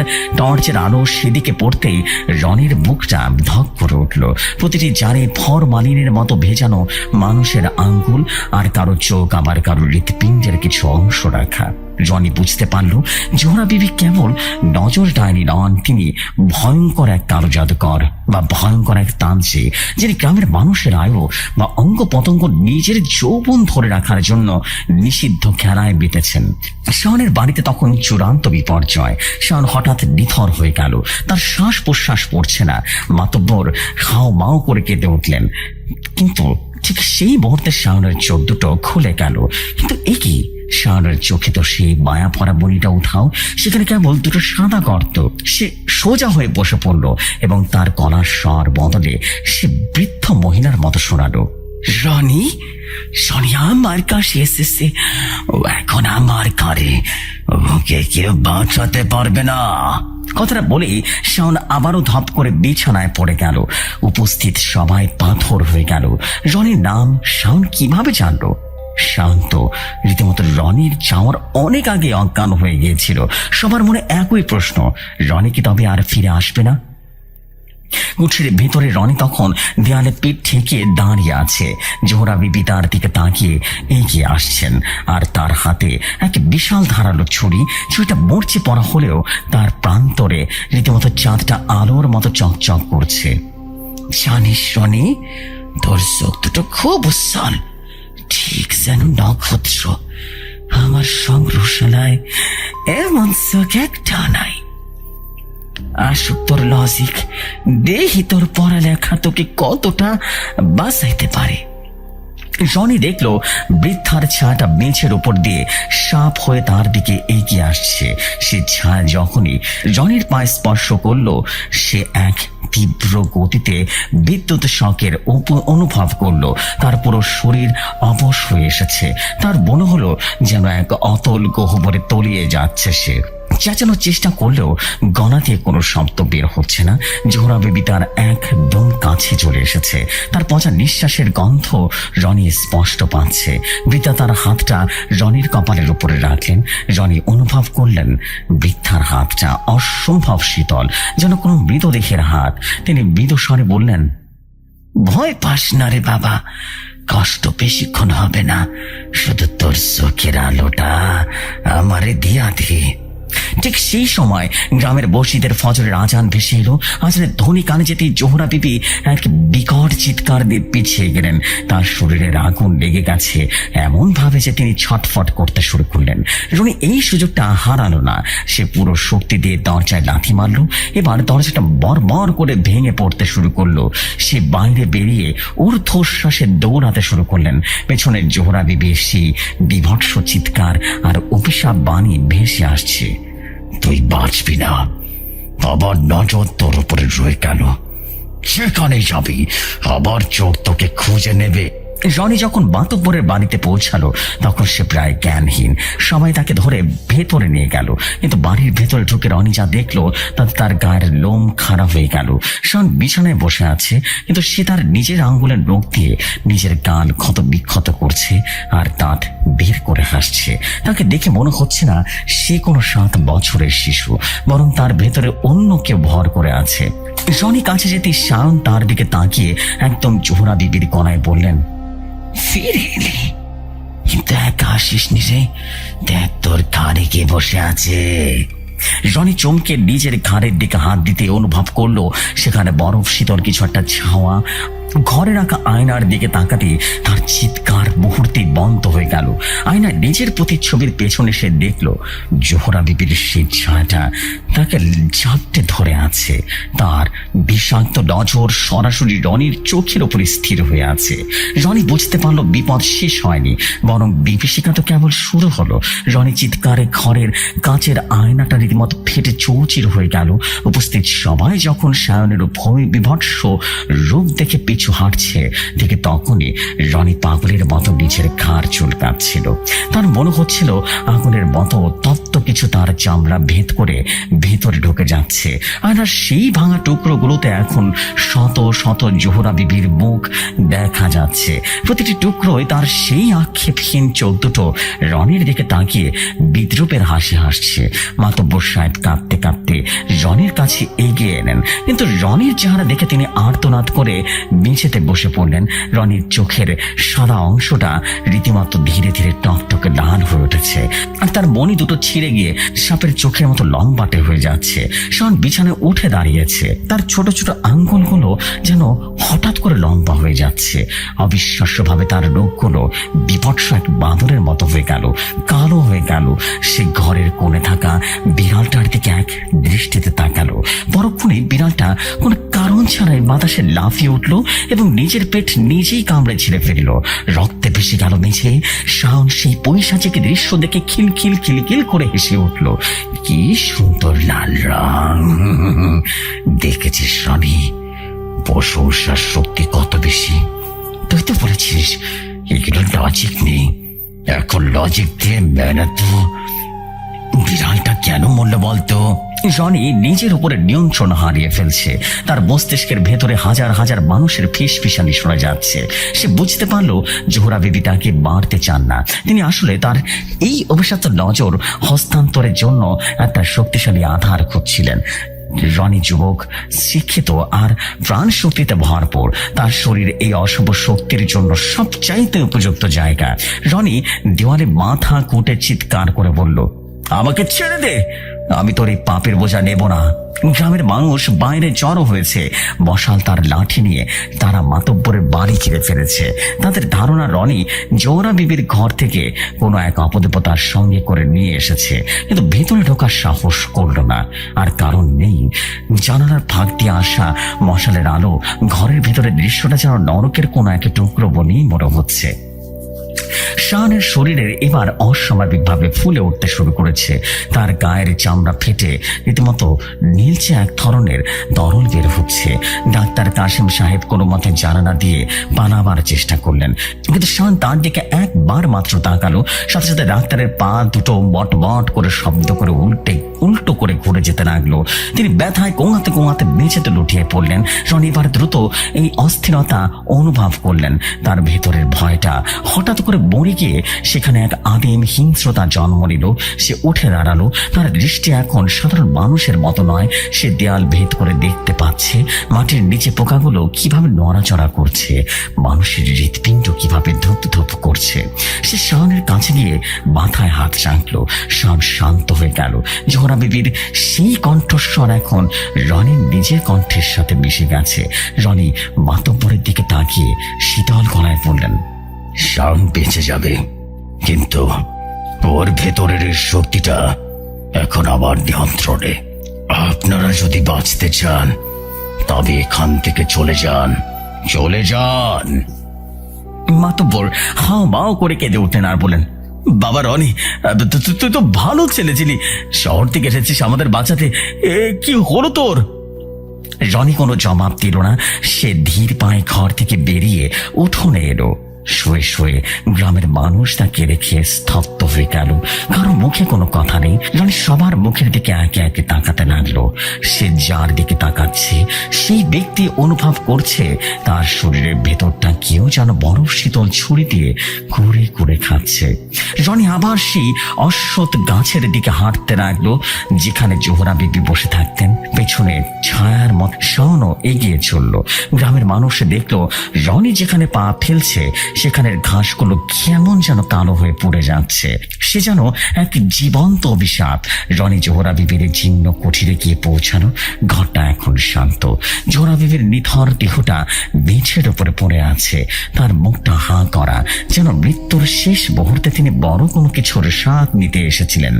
রনি বৃদ্ধার মূর্তির সামনে দাঁড়িয়ে বিড়বিড় করে বললেন, তোমার কাজ শেষ, এবার আমি দেখব এই গ্রামের মানুষ কতটা সুন্দর। সেদিনের পর থেকে গ্রামটা এক অভিশপ্ত জনপদে পরিণত হলো। দিন দুপুরে সেখানে কেউ একা বের হয় না। গ্রামের মানুষ লক্ষ্য করলো রনি এখন আর আগের মতো কথা বলে না।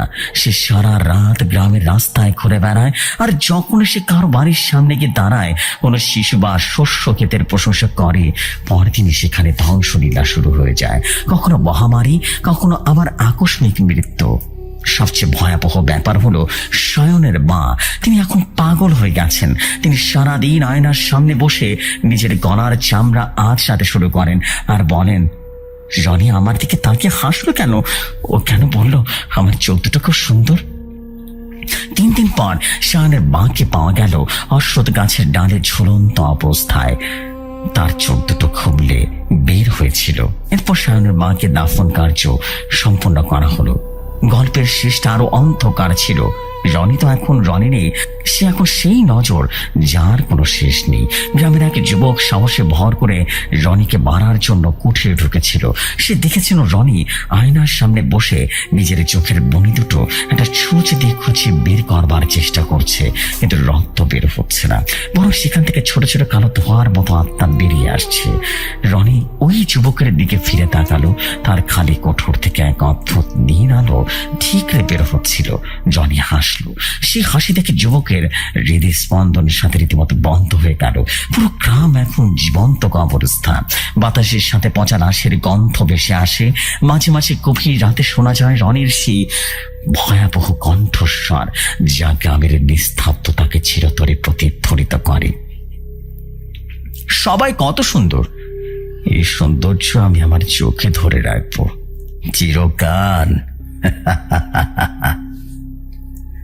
আপনি যদি কখনো নির্জন গ্রামের পথে পা রাখেন, দেখবেন কোন এক যুবক এক দৃষ্টিতে আপনার দিকে তাকিয়ে আছে, আর আপনার খুব সাধারণ কোনো গুণের প্রশংসা করছে।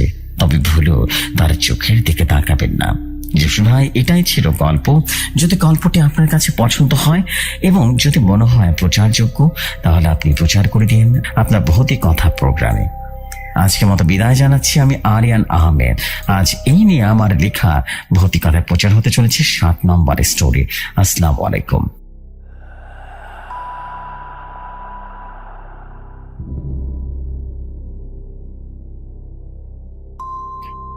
Oh my God, what a story! Thank you very much, আমাদের প্রিয় ভাই, and আপনাকে অনেক অনেক ধন্যবাদ for your beautiful story, and I believe that আপনাদের সবার কাছে স্টোরি অনেক ভালো লেগেছে, ইন্টারেস্টিং লেগেছে।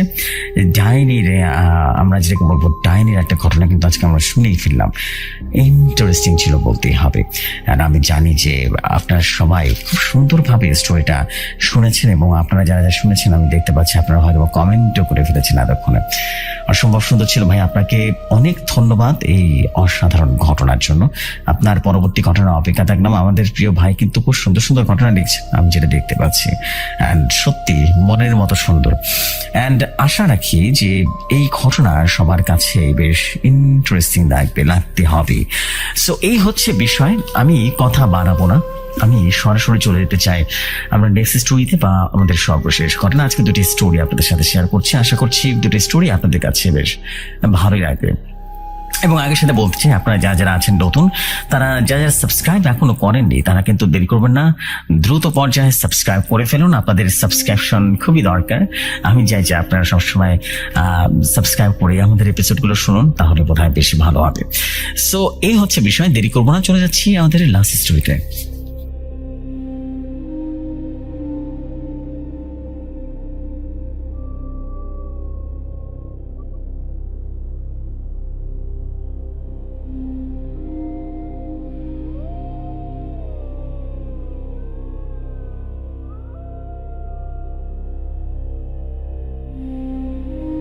ভাবে লেখা আছে সেভাবেই পড়ছি। রাত তখন আনুমানিক 12টা কিংবা 12:30। গ্রাম বাংলার নিঝুম রাতগুলোতে এক অদ্ভুত ভারী স্তব্ধতা নেমে আসে। টিনের চালের ওপরে বৃষ্টির অবিরত ঝমঝমের শব্দ আর বাতাসের শো শো হওয়া আওয়াজ ছাড়া আর কোনো কিছুই শোনা যাচ্ছিল না। বাড়ির পেছনে বিশাল বিল, বর্ষার টুইটম্বুর জলে এখন সেটা যেন এক ছোটখাটো সমুদ্রের রূপ নিয়েছে। আকাশের মেঘ ছেড়ে মাঝে মাঝে বিজলি চমকাচ্ছে, আর সেই ক্ষণিক আলোয় জানালার বাইরে ধুনছে ক্ষেতগুলো, মনে হচ্ছে যেন অদ্ভুত কোনো দানব দাঁড়িয়ে আছে। সাগর বিছানায় শুয়ে এপাশ ওপাশ করছিল। শরীরটা গত কয়েকদিন ধরে বেশ ম্যাজ ম্যাজ করছে, হালকা জ্বরও আছে। মা পাশের ঘরে ঘুমাচ্ছেন, বাবা কাজে গেছেন পাশের শহরে, ফিরতে কাল রাত হয়ে যাবে। ঘরের ভেতরে এক মৃত হারিকেন জ্বলছে, তার শিখাটা বাতাসের ঝাপটায় মাঝে মাঝে কেঁপে উঠছে। হঠাৎ বৃষ্টির শব্দের আড়াল থেকে একটা ক্ষীণ ডাক তার কানে এলো, সাগর, ও সাগর, একবার বাইরে আয় তো বাবা। সাগর যেন চমকে উঠল, কণ্ঠটা একদম তার মায়ের মতো। সাগরের মনে হলো মা হয়তো বা কোনো বিপদে পড়েছেন, কিন্তু মনের ভেতরে একটা খটকা লেগেই গেল। মা কি ঘুমাননি? সে সন্তর্পণে বিছানা থেকে নেমে পাশের ঘরের দরজায় গেল। দরজাটা ভেজানো ছিল, ধাক্কা দিতে দেখলো মা অঘরে ঘুমাচ্ছেন। বৃষ্টির শব্দের মধ্যেও মায়ের নাসিকা গর্জন স্পষ্ট শোনা যাচ্ছে। সাগরের বুকের ভেতরটা এবার হিম হয়ে গেল। মা যদি ঘরে থাকে তবে বাইরে থেকে ওকে কে ডাকছে, তা আবার মায়ের কণ্ঠ নকল করে। সে জানালার কাছে গিয়ে দাঁড়ালো। বাইরে খুটখুটে অন্ধকার ছাড়া কিছুই দেখা যাচ্ছে না, শুধু বিনের পাড়ের দীর্ঘ ঘাসগুলো বাতাসের দূরে এদিক ওদিক দুলছে। সাগর ভাবলো হয়তোবা মনের ভুল, ঝড়ের ঘোরে মানুষ কত কি না শোনে। সে আবার বিছানায় এগিয়ে গিয়ে বসলো, কিন্তু ঠিক তখনই সেই কণ্ঠ জানালার ঠিক নিচ থেকে ভেসে এলো, সাগর, তোর মা তো ঘুমাচ্ছে রে, আমি তোর বাবা, আমি ফিরে এসেছি। সদর দরজাটা খুলতে পারছি না, একটু বীরের ধারের ছোট্ট দরজাটা দিয়ে আয় তো বাবা, আমার সাথে অনেক কিছু আছে, জলদি আয়। সাগরের মাথাটা এবারে ঝিমঝিম করে উঠল। বাবার গলা একদম হুবহু বাবার কণ্ঠস্বর। বাবা তো সকালে আসার কথা ছিল, তবে কি কাজ শেষ করে তাড়াতাড়ি ফিরে এসেছেন? কিন্তু বৃষ্টির মধ্যে বাবা বীরের দিকে দরজা থেকে কেন ডাকবেন? প্রধান ফটক দিয়ে না এসে ওদিকে কেনই বা গেলেন?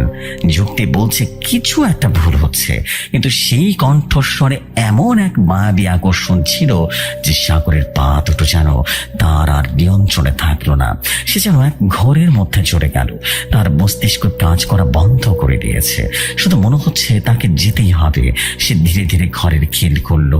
ঠান্ডা বাতাস ঘরে ঢুকে হারিকেনটা নিভিয়ে দিল। পুরো বাড়িটা ঘুটঘুটে অন্ধকার।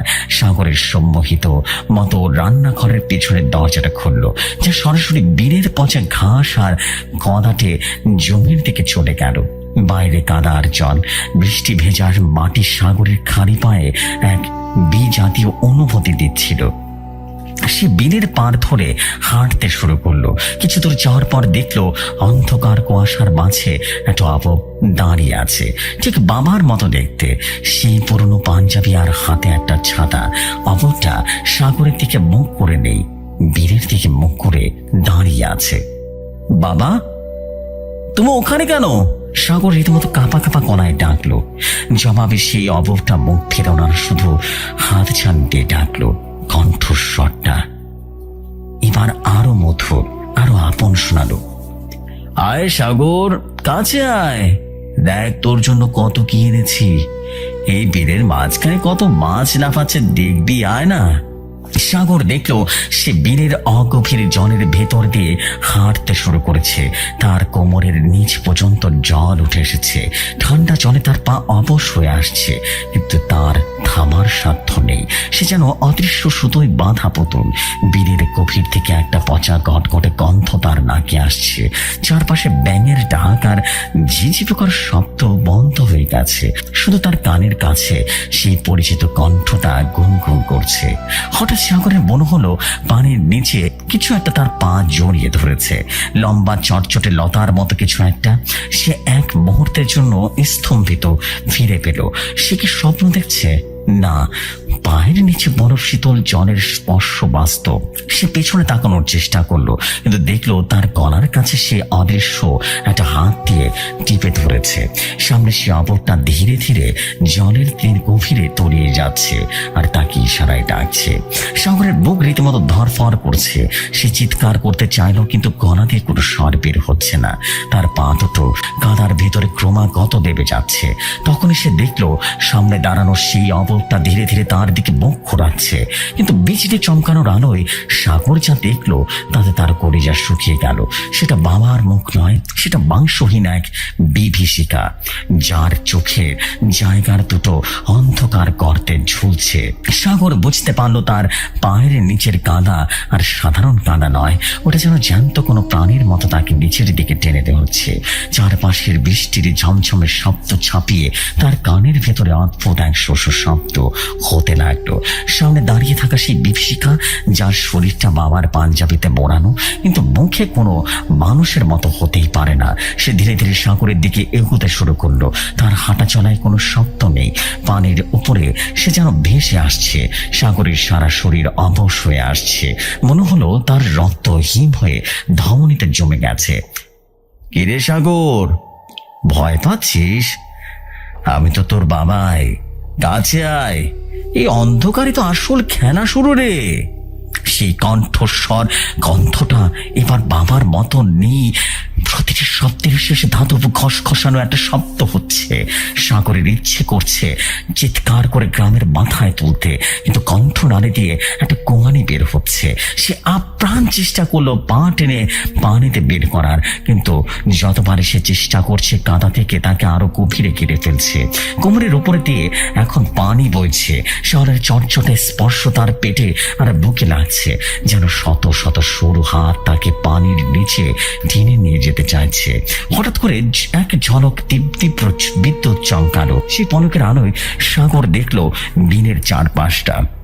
সে যেন হতভম্ব হয়ে গেল দেখে যে সে বিলের পাড় থেকে অনেকটা গভীরে চলে এসেছে। তার চারপাশে কচুরি পানাগুলো যেন জ্যান্ত হয়ে নড়ছে, আর সেই বিভীষিকা এখন তার মাত্র কয়েক হাত দূরে। বৃষ্টির আলোয় সাগর পরিষ্কার দেখলো সেই সত্তাটির চামড়া পচা চামড়া মতো ঝুলে আছে, আর তার লম্বা নখযুক্ত হাতগুলো সাগরের দিকে প্রসারিত হচ্ছে। সাগর, উঠে আয়, ফিরে আয় বাবা। হঠাৎ করে তার চিৎকার শোনা গেল, কিন্তু কোনো অশরীরী আওয়াজ নয়। এটা সাগরের মায়ের গলা, অনেক দূর থেকে ভেসে আসছে। সাগর বুঝতে পারলো তার মা হয়তো বা ঘুম থেকে জেগে উঠেছে। মা কি তাকে খুঁজতে বাইরে বেরিয়ে এসেছে? সাগরের ভিতরে এক মুহূর্তের জন্য বাঁচার তীব্র আকাঙ্ক্ষা জেগে উঠল। সে তার সর্বশক্তি দিয়ে মুখ খুলল। মা, ও মা, আমি এখানে, বাঁচাও আমাকে। তার চিৎকারের শব্দ বৃষ্টির শব্দে মিলিয়ে যাওয়ার আগে সামনের সেই ছায়াটি খিলখিল করে হেসে উঠল। সে হাসি মানুষের নয়, অনেকটা শকুনের ডানা চাপটানো শব্দের মতো। তোর মা আসবে না রে সাগর, ও তো ঘরে আটকা। তুই আয়, আমার সাথে আয়।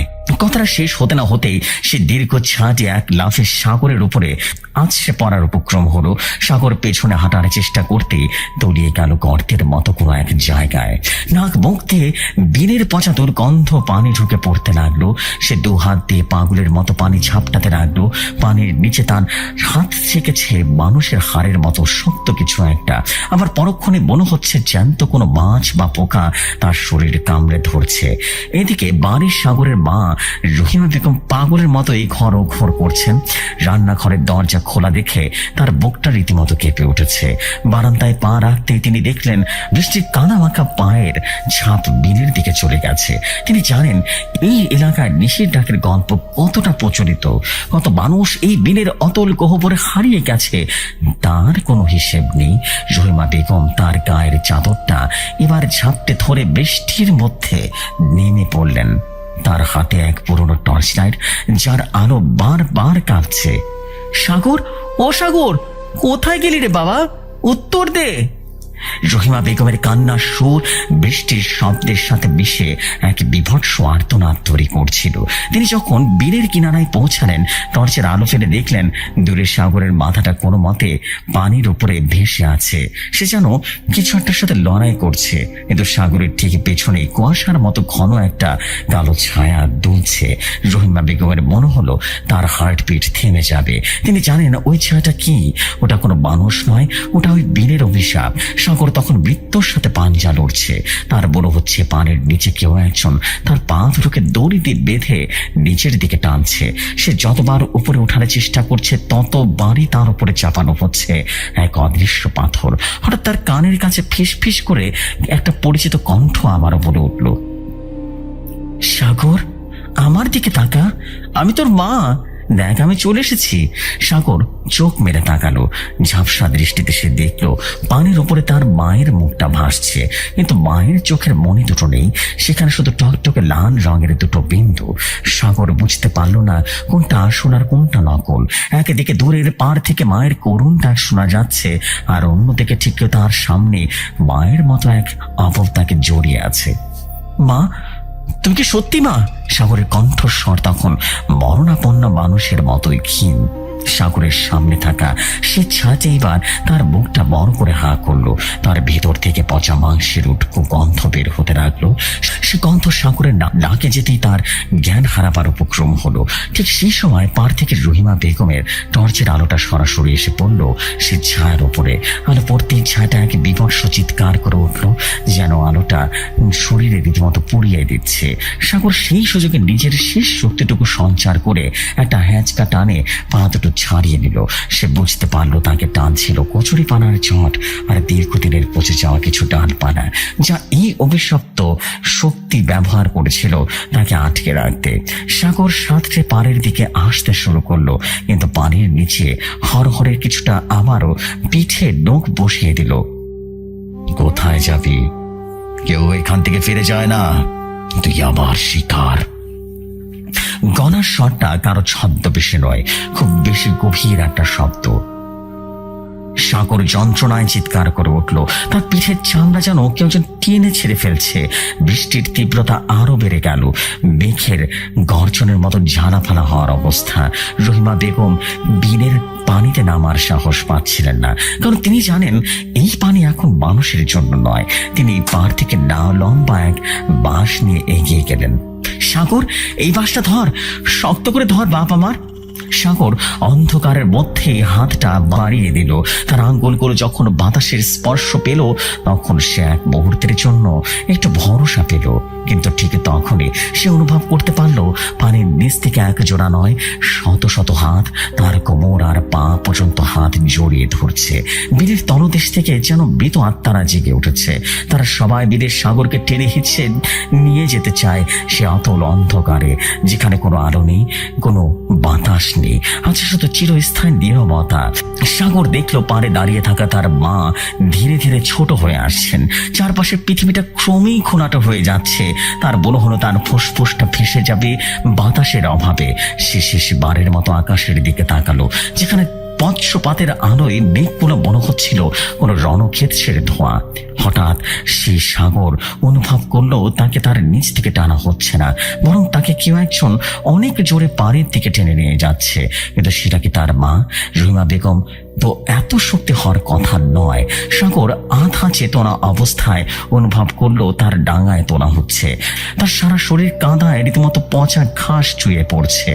চোখ মেরে সে দেখলো তার সামনে বা দাঁড়িয়ে নেই, সেখানে দাঁড়িয়ে আছে এক দীর্ঘদেহী মানুষ, যার পরনে তামাটে রঙের এক আলখাল্লা।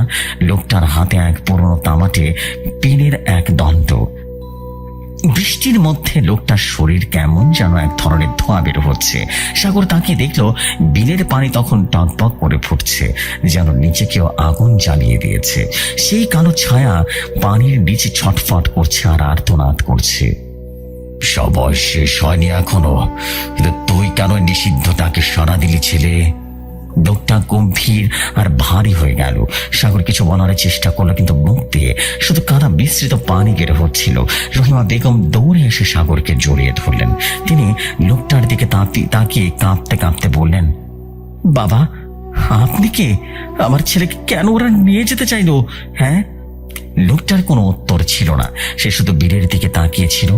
বীরের মাঝখানে সে বিশাল কালো ছায়াটা আবার মাথা চারা দিয়ে উঠেছে। সেটা এখন আরো বড়, আরো ভয়ঙ্কর। বাতাসের শো শো শব্দে এখন তার নাম বারবার উচ্চারিত হচ্ছে, সাগর, সাগর, তুই আসবি, তোকে আসতেই হবে। রহিমা বেগম দেখলেন সেই লোকটার হাতে তাওয়াটে দণ্ডটা কাঁপছে। লোকটা হঠাৎ করে মাটির উপরে একটা গভীর রেখা টেনে দিল। তারপর সাগরের দিকে তাকিয়ে বলল, আজকের মতো বেঁচে গেলি, কিন্তু সে তোকে চিনে রেখেছে। নিশির ডাক যখন একবার যার কানে পৌঁছায় সে বারবার ফিরে আসে। তোকে শুনতে পাচ্ছিস ওই আওয়াজটা? সাগর স্তব্ধ হয়ে গেল। বৃষ্টির শব্দের ভেতরে সে স্পষ্ট শুনল তার বাবার কণ্ঠস্বর, যা এখন তার ঘরের ভেতর থেকে আসছে বলেই মনে হচ্ছে। অথচ তার বাবা তো ঘরে নেই, ঘর থেকে ভেসে আসছে। কিরে সাগর, বাবার তুই বৃষ্টিতে বাইরে কেন?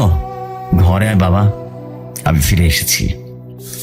সাগরের বুকটা আবারও ধক করে উঠল। সে তার মায়ের দিকে তাকালো। রহিমা বেগমের চোখ মুখে এখন চরম আতঙ্ক, কারণ তিনি জানেন ঘরে কেউ নেই। তবে কে কথা বলছে ওখান থেকে? বিল থেকে সে বিভৎস সত্তাটি এখন আর পানি আর কাদার মধ্যে সীমাবদ্ধ নেই। সেটা যেন ধোঁয়ার মতো করে ধীরে ধীরে পানির দিকে ভেসে আসছে। সেই রহস্যময় লোকটা সাগরের দিকে ফিরে এলো। পালা, এখান থেকে পালা, এ রেখা পার হয়ে আর আসতে পারবে না ঠিকই, কিন্তু তোর ঘরের ভেতর থেকে তোকে ডাকছে। তোকে আজ রাতটা পার করতেই হবে। যদি একবার চোখ বন্ধ করিস তবে আর কোনো দিনই দুনিয়ার আলো দেখবি না। সাগর টলতে টলতে মায়ের হাত ধরে বাড়ির দিকে হাঁটতে শুরু করলো, কিন্তু প্রতিটি পদক্ষেপে মনে হচ্ছে কেউ যেন তার দিকে পেছনে দাঁড়িয়ে আছে। কেউ তার ঘাড়ে গরম নিঃশ্বাস ফেলছে।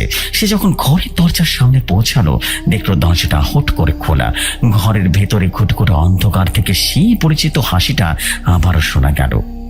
আয় সাগর, ঘরে আয়, রাত তো কেবল শুরু হয়েছে। সাগর আর তার মা যখন ঘরের চৌকাঠে পা দিলেন, তখন ঘরের ভেতরে তাপমাত্রা বাইরের বৃষ্টির চেয়েও অনেক গুণ বেশি মনে হলো, আর ঠান্ডাও প্রচন্ড মনে হলো। হারিকেনটা নিভে গেছে ঠিকই, কিন্তু ঘরের কোণে বাবার সেই পুরনো আলমারির পাশ থেকে দুটো জল জলে চোখ বনি দিয়ে তাকিয়ে আছে। কিন্তু ওটাকে সত্যি তার বাবা, নাকি নিশির ডাকে সেই মরণ ভার যা এখন সাগরের নিজের শোবার ঘরে খাটি পড়েছে? সাগর তার মা যখন চৌখাটে পা রাখলেন, বাড়ির বাইরে তীব্র বাতাস নিমিষে ফিকে হয়ে এসেছে। ঘরের ভেতরে নিস্তব্ধতার চেয়ে কয়েক গুণ বেশি। রহিমা বেগম সাগরের হাতটা শক্ত করে ধরে আছেন। তার হাতের আঙ্গুলগুলো থরথর করে কাঁপছে। ঘরের ভেতরে হারিকেনটা নেভানো, অথচ অন্ধকারে কেমন যেন ভারী, যেন কোনো তরল পদার্থ সারা ঘরে ছড়িয়ে আছে। কিন্তু ঠিক তখনই শোবার ঘরের অন্ধকার কোণ থেকে সে কণ্ঠস্বর ভেসে এলো, যা সাগরের মেরুদণ্ড দিয়ে একদম শীতল স্রোত বইয়ে দিল। কিরে দাঁড়িয়ে আছিস কেন? আয়, আমার কাছে আয়, অনেক দূর থেকে এসেছি, তোদের জন্য কত কি এনেছি দেখবি না। কণ্ঠটা হুবহু সাগরের বাবার সেই চিরচেনা ভালোবাসার সেই কণ্ঠ। কিন্তু সাগরের মনে পড়ে গেল বিনের ধারের সে বিভীষিকা আর রহস্যময় লোকটার কথা।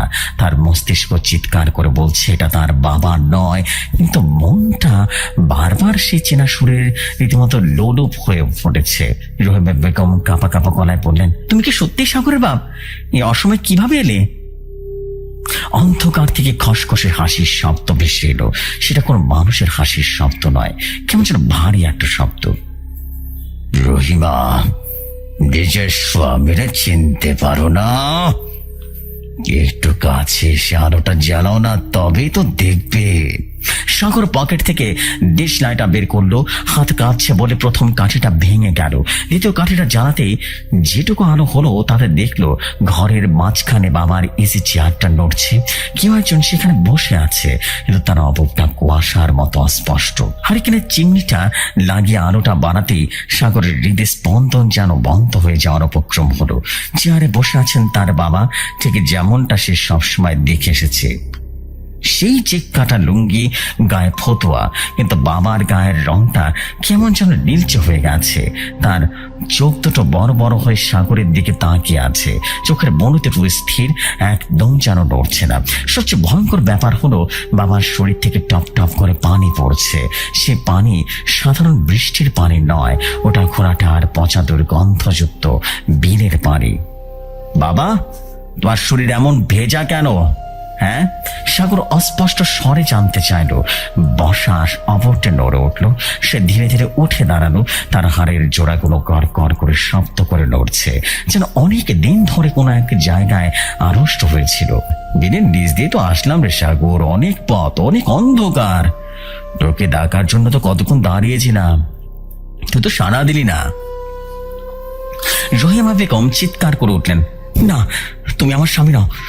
আমার স্বামী কাল সকালে ফিরবে। তুমি কোন শয়তান? সাথে সাথে ঘরের আবহাওয়া মুহূর্তেই বদলে গেল। জানালার পাল্লাগুলো সজোরে আছড়ে পড়তে লাগলো। মনে হলো পুরো বাড়িটা কেউ একজন প্রবল শক্তিতে ঝাঁকাচ্ছে। সে অবস্থা মুখটা ধীরে ধীরে বিকৃত হয়ে গেল। চোয়ালটা ঝুলে গেল বুকের উপরে, আর তার মুখটা গর্ত থেকে বেরিয়ে এলো। কাদা বের হতে শুরু করলো, কালো কালো কাদা। সারা তো দিতেই হবে। একবার যখন শুনেছিস তখন তোকে যেতেই হবে। বিভৎস এক কণ্ঠে কথাগুলো বলল সেই সাগরের বাবার উপরে শয়তানটা। সাগর অনুভব করলো তার পা দুটো আবারও অবশ হয়ে আসছে। সে যেন সম্মোহন হয়ে গেল, এক তীব্র টান অনুভব করলো। তার মনে হচ্ছে এই বিভীষিকা আসলে তার পরমাত্মীয়। সে যেন তার নিজের ছায়ার কাছে ফিরে যেতে চাইছে। রহিমা বেগম সাগরকে ঝাপটে ধরলেন, কিন্তু সাগর তাকে এক ঝটকায় সরিয়ে দিল। সাগরের চোখ এখন এক শূন্য দৃষ্টি। সে বিড়বিড় করে বলতে লাগলো, আমাকে যেতে হবে, ও আমাকে ডাকছে, ও আমার জন্য অপেক্ষা করছে। রহিমা বেগম বুঝতে পারলেন তার ছেলে আর তার নিয়ন্ত্রণে নেই। তিনি পাগলের মতো ঘরের কোণে থাকা পবিত্র ধর্মগ্রন্থের দিকে হাত বাড়ালেন, কিন্তু ঠিক তখনই সে অন্ধকার অবব এক দীর্ঘ হাত বাড়িয়ে সাগরের গলা চেপে ধরল। আর সেই হাতে বরফের চেয়েও ঠান্ডা, আর লোকগুলো সাগরের চামড়া ছেড়ে ভেতরে ঢুকে যাচ্ছে।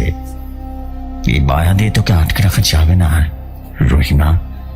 শতটি হাসল আর বলল, তোর ছেলে তোকে অনেক আগেই সাড়া দিয়ে গেছে।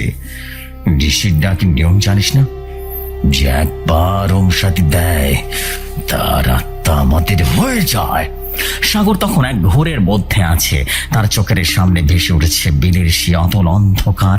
সে দেখতে পাচ্ছে পানির নিচে এক বিশাল নগরী, যেখানে শত শত মানুষ তার জন্য হাত নেড়ে অপেক্ষা করছে। তারা সবাই পরিচিত, সবাই যেন তাকে চেনে। সে দেখতে পেল তার ছোটবেলায় হারিয়ে যাওয়া বন্ধুটাকে, যে বহু বছর আগে বিলে ডুবে মারা গিয়েছিল। সাগর আয়, এখানে কোনো কষ্ট নেই, কোনো মৃত্যু নেই। বন্ধুর গলা ভেসে এলো সাগরের কানে। ঠিক সেই চরম মুহূর্তে জানালার বাইরে সে রহস্যময় লোকটার চিৎকার শোনা গেল, সাগর, চোখ বন্ধ করিস না, নিজের নামটা স্মরণ কর। তুই কি মনে করার চেষ্টা কর তুই কে। সেই শব্দে সাগরের ঘোর কিছুটা কাটলো। সে দেখলো তার সামনে দাঁড়িয়ে থাকা সত্তাটা আসলে কোনো মানুষ নয়, সেটা এক বিভৎস মাংসের দানা, যা সাগরের বাবার রূপ ধারণ করার আপ্রাণ চেষ্টা করছে। সে দেখলো সত্তাটি পায়ের পাতা দুটো পেছনের দিকে ঘোরানো। সাগর তার সমস্ত শক্তি দিয়ে সত্তাটির হাতে কামড় দিল, কিন্তু কামড় দিয়ে তার মুখটা পচা মাংস আর লোনা স্বাদে ভরে গেল। সত্তাটি যন্ত্রণায় নয়, এক ক্রূর হাসিতে ফেটে উঠল। তুই আমার অংশ হয়ে যাচ্ছিস সাগর, দেখ তোর হাতগুলো কেমন নীল হয়ে যাচ্ছে। সাগর আতঙ্কিত হয়ে নিজের হাতে রীতিমতো তাকালো। তার আঙ্গুলের নখগুলো দীর্ঘ হতে শুরু করলো, আর চামড়ার উপর দিয়ে কালো শিরা ফুটে উঠেছে। সে অনুভব করলো তার ভিতরে এক আদিম সত্তা জেগে উঠেছে। সে তার মায়ের দিকে তাকালো। তার মনে হলো মায়ের কণ্ঠনালীটা কতটা নরম, একবার নখ বসালেই তো গরম রক্ত বের হয়ে আসবে। এই ভয়াবহ মুহূর্তে সাগরের বিবেক আর পশুত্বের লড়াই শুরু হলো। তার এক অংশ বলছে মাকে বাঁচাতে হবে, অন্য একটা অংশ বলছে রক্ত চাই, অন্ধকার চাই। রহিমা বেগম ছেলের চোখের পরিবর্তন দেখে রীতিমতো শিউরে উঠলেন। তিনি বুঝতে পারলেন নিশির ডাক শুধু মানুষকে বেড়ে ফেলে না, বরং মানুষকে জানোয়ারে পরিবর্তন করে। সাগর, তুই আমার ছেলে, আমাকে চিনতে পারছিস না? রহিমা বেগম আর্তনাদ করে উঠলেন। সাগর তার মায়ের উপরে ঝাঁপিয়ে পড়া উপক্রম করতেই আবারও সে তামাটে দণ্ডের আওয়াজ ভেসে এলো। জানালা কাঁচ ভেঙে সেই রহস্যময় লোকটা ঢুকে পড়লো, আর তার হাতের দ্বন্দ্ব থেকে এক ধরনের নীলচে আভা বের হচ্ছে। লোকটা দ্রুত গতিতে এসে সাগরের কপালে একটা তিলক এঁকে দিল। সাথে সাথে সাগর এক আত্মচিৎকার দিয়ে মেঝেতে লুটিয়ে পড়লো। সে অশুভ সত্তাটি লোকটিকে দেখে পিছিয়ে গেল। তুই আবার এসেছিস? এই শিকার আবার ওর স্বেচ্ছায় আমার ডাকে সাড়া দিয়েছে। লোকটা গম্ভীর গলায় বলল, স্বেচ্ছায় নয়, প্রলোভনে। তোর সময় শেষ হয়ে এসেছে। জনপদার কোনো মানুষকে তুই নিতে পারবি না। লোকটা তার হাতের দ্বন্দ্বটি বেছেতে সজোরে ঠুকলো। সাথে সাথে ঘরের মেঝেতে যেন ফেটে গেল। সে ফাটল থেকে তীব্র আলো ছটা বের হতে লাগলো। সে আলো অশুভ সত্তাটি ধীরে ধীরে ধোঁয়ার মতো মিলিয়ে যেতে শুরু করলো। তার শেষ চিৎকারটা ছিল কান ফাটানোর ভয়ে, আমি আবারও আসবো।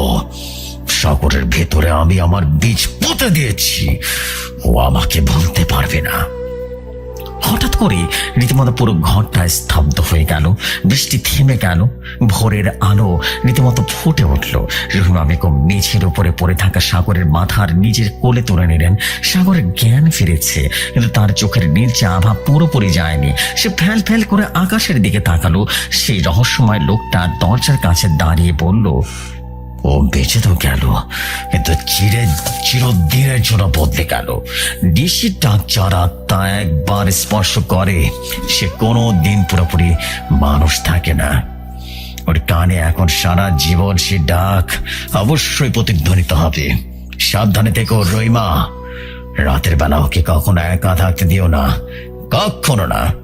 কথাগুলো বলে লোকটা কুয়াশার সাথে মিলিয়ে গেল। রহিমা বেগম সাগরকে জড়িয়ে ধরে কাঁদতে লাগলেন। সাগর ধীরে ধীরে উঠে দাঁড়ালো। সে জানালার বাইরে বিলের দিকে তাকালো। বিলের পানি এখন শান্ত, কিন্তু সাগরের মনে হলো পানির নিচ থেকে কেউ একজন তার হাত নেড়ে নেড়ে রাখছে। গল্পটা শেষ হলেই পারত এখানে, কিন্তু ঘটনার রেশ রয়ে গেল অন্য কোথাও। কয়েক মাস পরের কথা। সাগর এখন সুস্থ, সে স্বাভাবিকভাবে চলাফেরা করে, কিন্তু গ্রামের মানুষ বলা বলি করে সাগর স্বভাবটা রীতিমতো বদলে গেছে। সে এখন আগের মতো কথা বলে না। মাঝরাতে তাকে প্রায় বিলের ধারে দাঁড়িয়ে থাকতে দেখা যায়। এক অমাবস্যার রাতে রহিমা বেগম হঠাৎ জেগে উঠলেন। সাগরের বিছানা খালি। তিনি আতঙ্কে ঘর থেকে বেরিয়ে আসলেন।